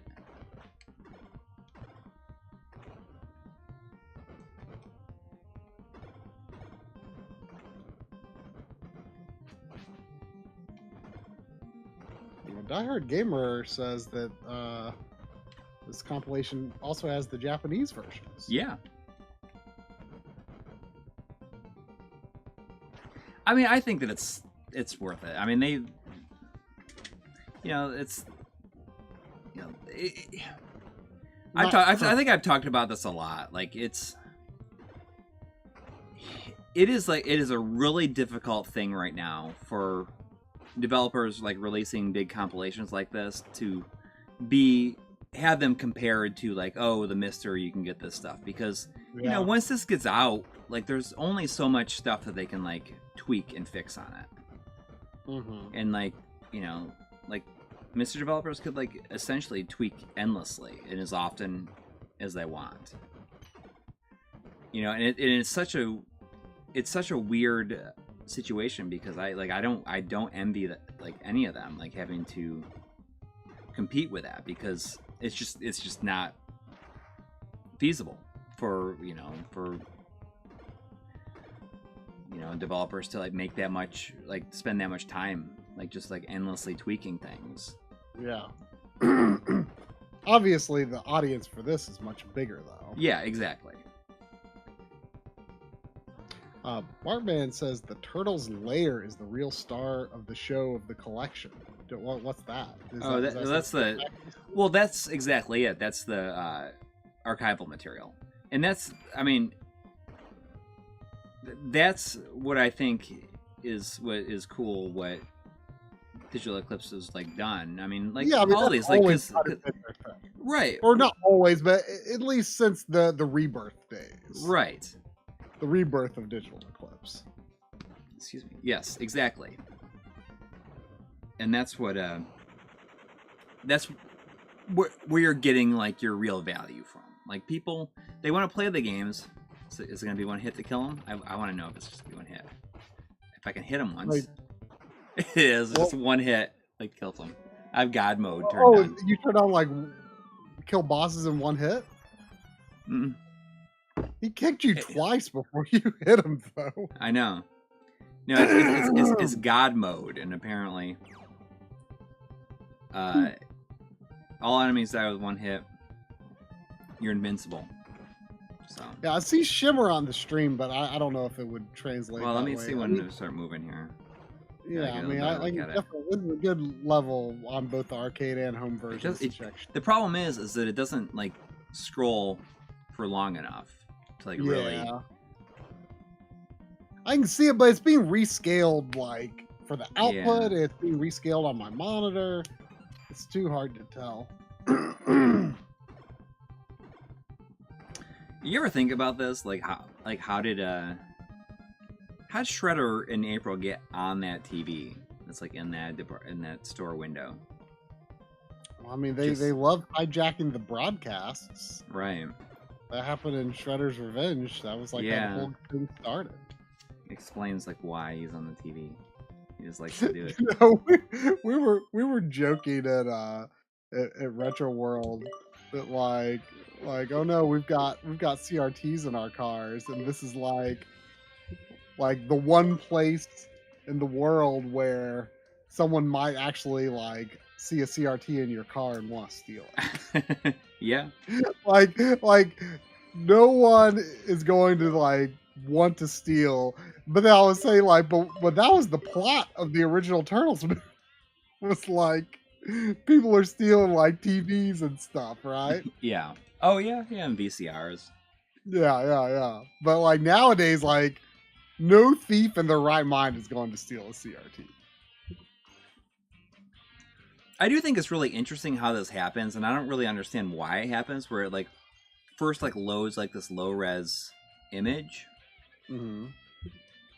and then it fades in. Like it just seems weird that like they probably just like they probably wanted to not look like, oh, it's like freezing up. I mean, it's pretty high resolution. I mean, look how far I can go in here.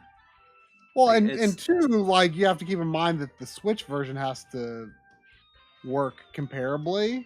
Yeah. And it probably can't load it that fast. So it probably isn't, strictly speaking, necessary for the PS5 version.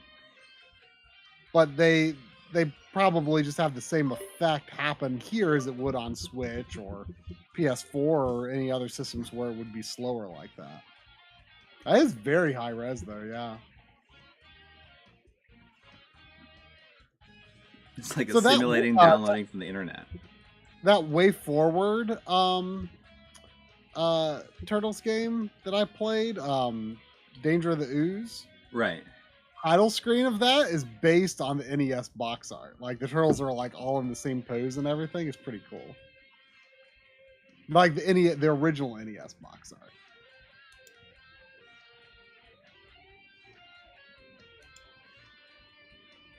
Oh, I can't moderate the. Do we not have any mods here? I can't do it from here. I can do it from here. Here we go. Hang on.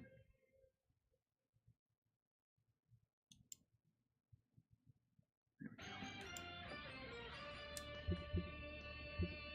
I don't know. I just feel like that seems like something that would be like, you know, like in an Unreal Engine game. Yeah, it does look like that, doesn't it? Yeah, and that's what I think of. I mean, maybe it is Unreal. It's probably Unreal or Unity, honestly. Like, you know, the emulators are contained within that. It probably is. I'm sure. I would be actually surprised if it wasn't either Unreal or Unity. I mean, I think you can get way in there. Pretty commonly for emulator front ends. If you just like hold on the zoom, and then you go from each one, it almost looks kind of funny. Like it looks like it, right? Right?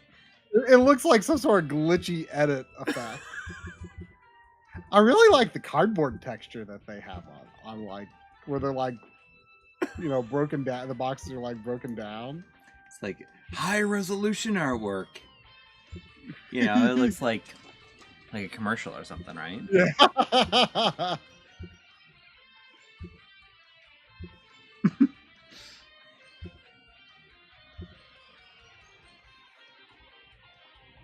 You know, some of the Tom Du Bois ones are probably like the same scans that we were given. Yeah. When we did the episode. Manuals. Oh wow, do they have all the manuals? That's crazy. Even the arcade manuals.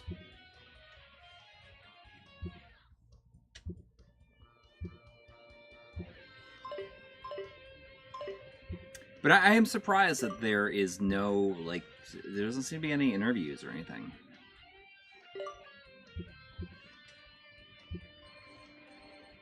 I mean, who would they interview? I don't know. Tom Du Bois, probably. They coulda. They coulda. Yeah.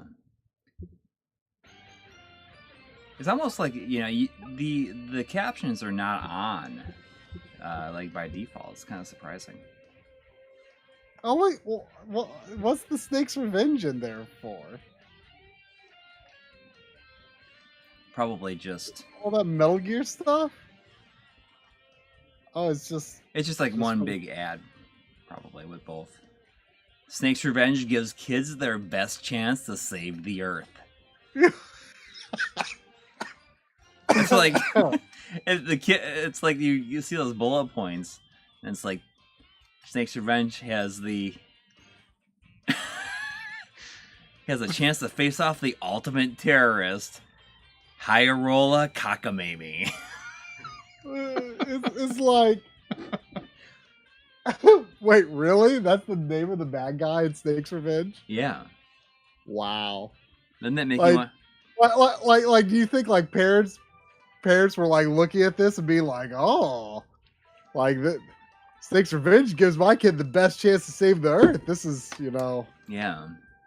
sounds like a good learning tool. I want my kid to be able to save the Earth. It's like it gives players the opportunity to test their tactical maze skills, as well as their marksmanship. Hyarola Cockamamie. Tactical maze skills. Wow.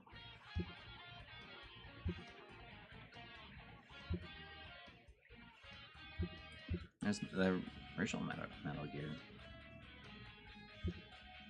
Oh, interesting. Go back to where it said Super Famicom.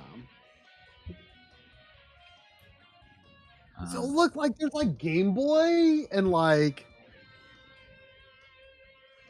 NES controllers and stuff in there. Yeah, Like did they like not like blur out like interesting? Yeah, that's look, true. it's got the official Nintendo seal of quality and everything.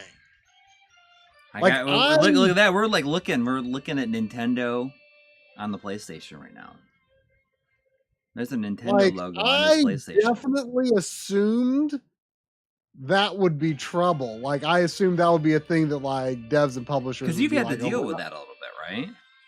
Well, I've been cautious about it with like some trailer and other stuff that I've done. Like I've been cautious about it.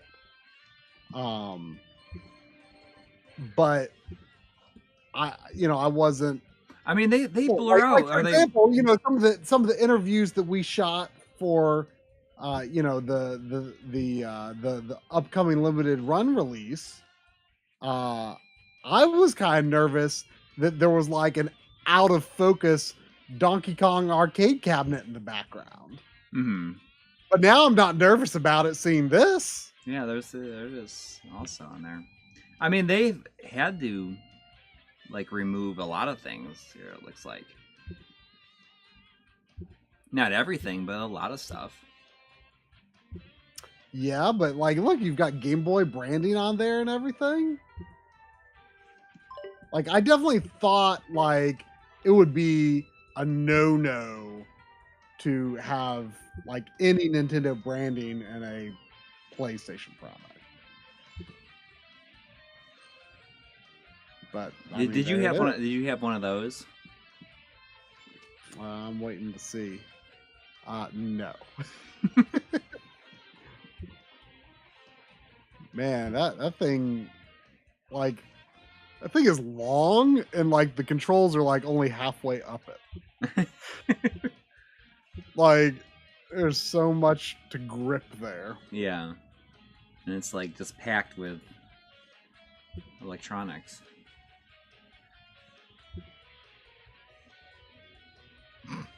I do remember this. I remember that ad. Is that there's a Parodius ad next to it. Look at that! Look at those turtles. Are those worse than the Platinum Games Turtles? Well, let's see. Absolutely not. Absolutely not. The Platinum Games Turtles were they were bad looking. But those aren't great either. I mean, it's just the heads. They're the oversized there.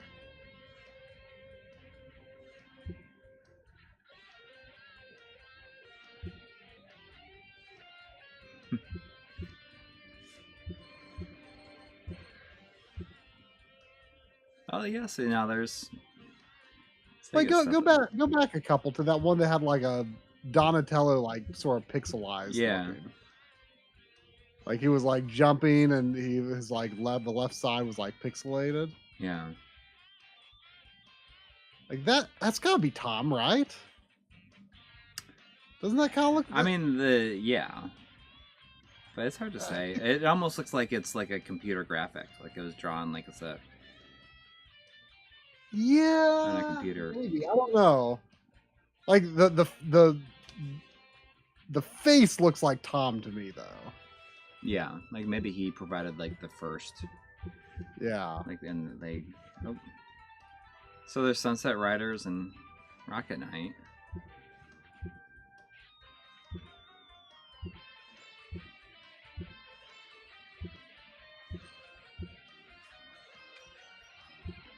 I mean, they must have gotten basically everything that they could find, right? I mean, or like everything. I wonder if they got everything that there is. I still can't believe the Nintendo branding's on there though. That's so interesting. What I think is kind of interesting is it has like screen grabs from like all the shows. So you can go through. It's like if you look, you can see screen grabs from like I didn't know that there's 10 seasons of that original cartoon. 10 seasons. Like I feel as though I never saw anything after the third season. I have no idea where I kind of dropped off, honestly. Look at that! Look at the small head and that giant shredder body. This looks like a classic episode right there. Oh, this classic shredder right there.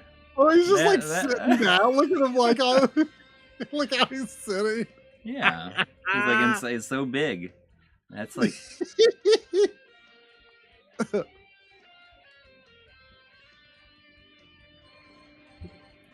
But it's just kind of cool that they have all these in here. Absolutely. Like I was very surprised, and like all the way through 10 seasons. Like I didn't see anything. Oh, is that Leatherhead? Like I didn't see anything with Leatherhead in it. I assume that's Leatherhead. No, Leatherhead had like the Australian hat. Oh. But we're probably looking at stuff that was like past my time. And the other one was on for 7 seasons.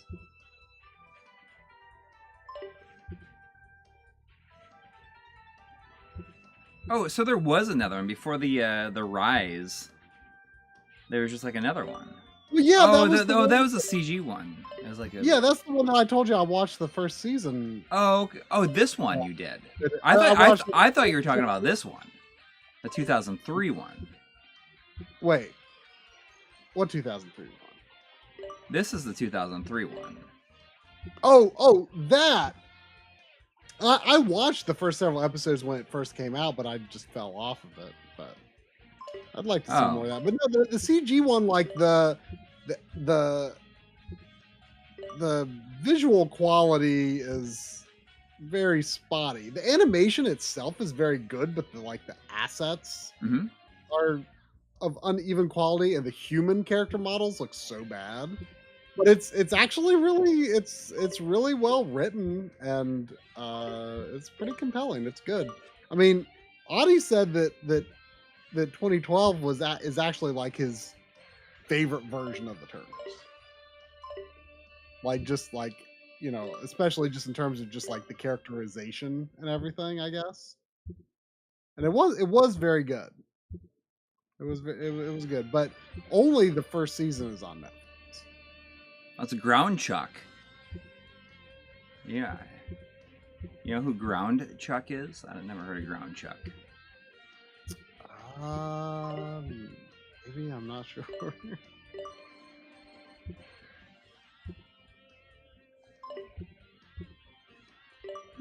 But I mean, there's a lot of cool stuff in here. Like that's what it's about. Do you have to unlock any of it, or is it all No, just? I mean, I don't know if there's anything else that unlocks. Although, like I don't know if anybody in the chat has this. I'm curious if anybody noticed this. And if you go to the music, I wonder if it's something that needs to get patched. So all the different games, right? They have like their soundtrack cassettes, like the icons are cassettes.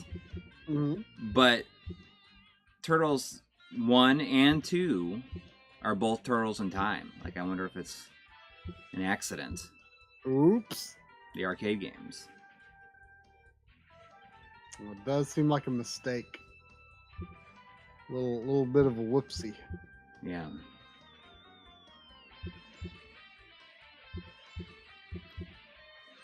Game design docs have English translations. That's pretty impressive. But you know, it's cool. What another thing that is kind of neat. Let me see if I can make it do it real quick. Is where is it?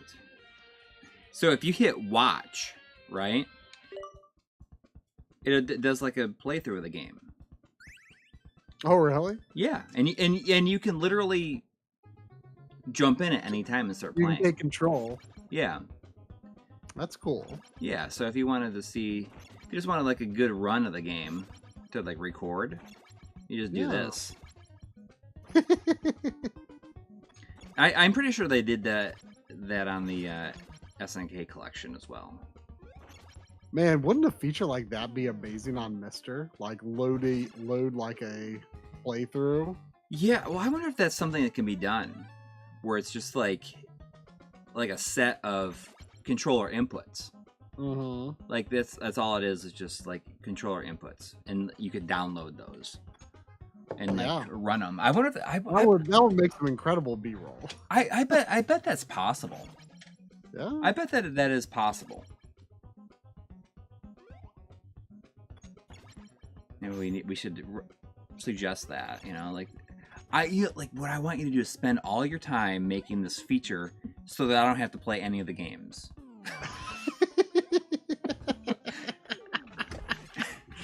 I just want to be able to record perfect playthroughs of these games. Like, just don't make me try to play them well.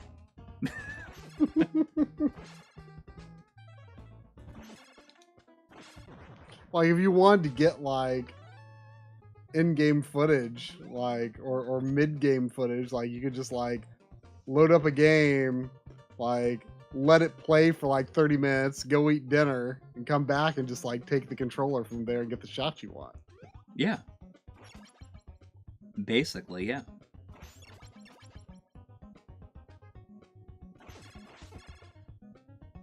Yeah, I'm no hit. It's gonna be a perfect run. I just want to see it do the swimming part. That's all I want to see.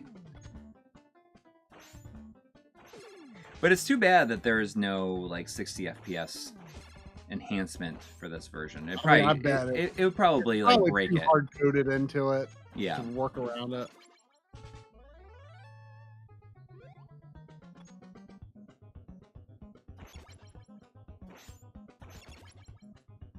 I think I had those settings turned off anyways. Or does it... I mean, they still flicker on the life bar. Well, yeah, it says they're off, so... I mean, this is just got to be the same thing as like any kind of like M2 style like replay you can download. It's just like recorded button inputs.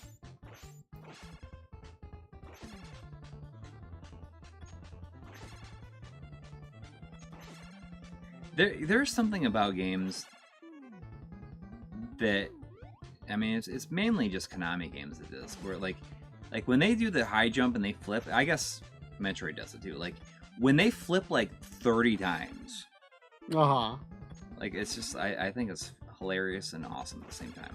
Well, yeah, it is awesome. Well, I mean, that was why you ordered. You talked me into ordering it. That like, was it like Rava or whatever? That game with the bird who looks like a black mage. Oh right, yeah. And I said, you know, like you're like I just want to buy this because it's like this Final Fantasy looking black mage, but he's got the spinny contra jumps. Yeah, right. Which is like, it's a good combo. It's like something you would imagine. It's a very strange juxtaposition. I agreed. I was kind of into that. That game is sitting on my entertainment unit downstairs. I need. Oh, you got it already. Yeah. I ordered 2 things from them recently. Like, unfortunately, they were separate orders though, so it wasn't combined shipping because I didn't know they were going to be releasing 2 things that I was interested in so close together. But I had 2 games from Red Art Games when I. What did I just get? I ordered it from Super Rare. Was that what was it called? Recently too. Oh, that short hike. Yes, yeah. Yeah. I don't know anything about it, but I heard it's like pretty relaxing and kind of nice. I thought it looked kind of cool. It kind of has like a PS1 look about it. Yeah, I mean that's really my main issue these days. Is like I just like buy games based on like the impression that the single screenshot or 2 give me, and then I end up getting it, and I realize like I know like nothing about this game. I can't tell you anything about it, and in a way that's pretty cool. Yeah, I mean, you know what I was thinking about. I have like literally never seen God of War Ragnarok in motion. Honestly, I don't know if I've seen a real screenshot of it. And like, I'm kind of like, you know what? Like, can I like?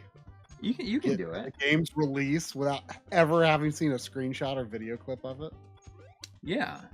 I kind of want to challenge myself to do that. Like, if I can do that, then like I'll get the game day one just so I could say like I got that far and played it without having seen like anything.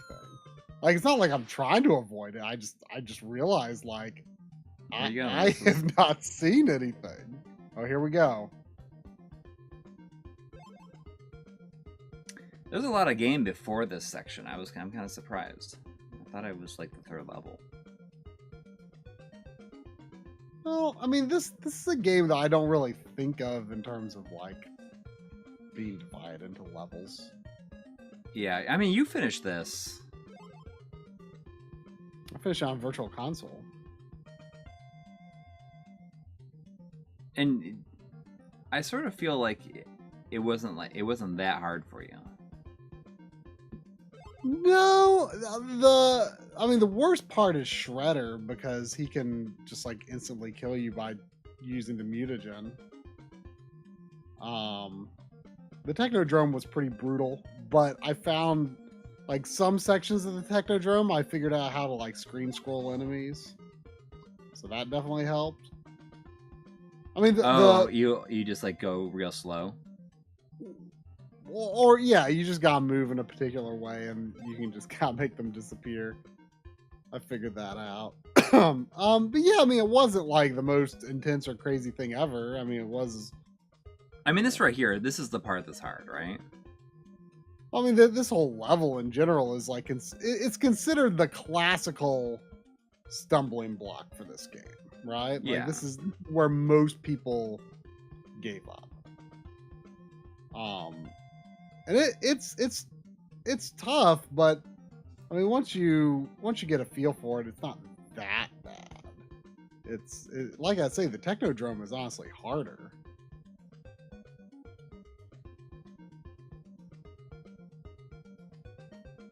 And Shredder is quite mean. I mean, it's definitely a flawed game, but yeah, it's okay. It's very iconic, obviously. But generally it's like iconic for bad reasons. Well, I mean, that's what people say, though. I mean, it's like people had trouble with this. Yeah. So I think that a lot of people that's like one of the main reasons. Like probably this game more than any other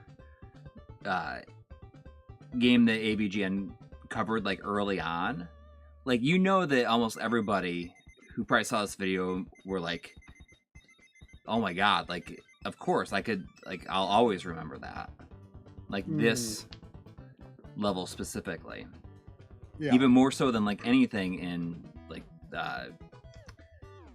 Castlevania 2 or anything like that, or Karate Kid.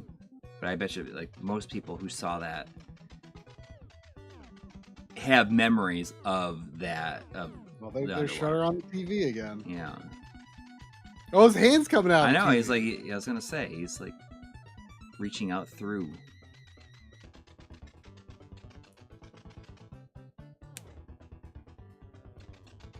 Shredder in 3D.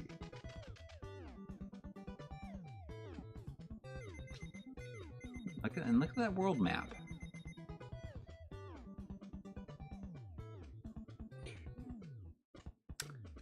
And then you get the party wagon. That's right. And you can blow up that's like one of the big enemies on the overworld is like a steamroller. Or a street cleaner. Really is what it is. But anyways, is that gonna do it? Yeah, I'll probably do it. Oh. Do we want to see that video of Nelly one more time? Sure, why not? All right. Did you set it up to be easy to play a video source in the stream? Yeah. She's upside down. There was $10 from Vanessa saying, back when this came out, I would call the damn level, and parents and adults would look at me like, "What did you just say?" But I would be like, "But you jump off a dam and disarm bombs from blowing it up."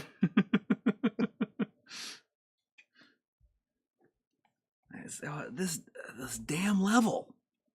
Sandy, look at Nelly.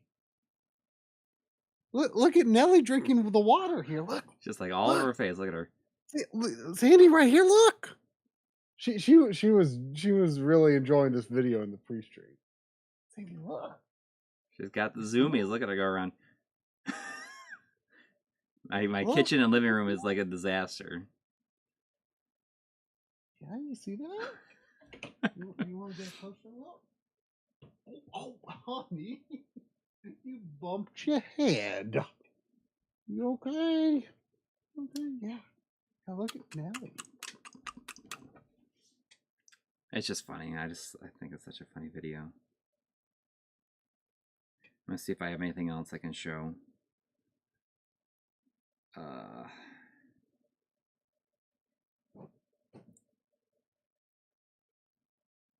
don't know if I have anything.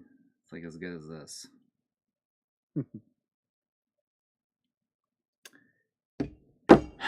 Anyways, thank you to everybody who donated tonight, and I hope everyone has a nice week ahead of them.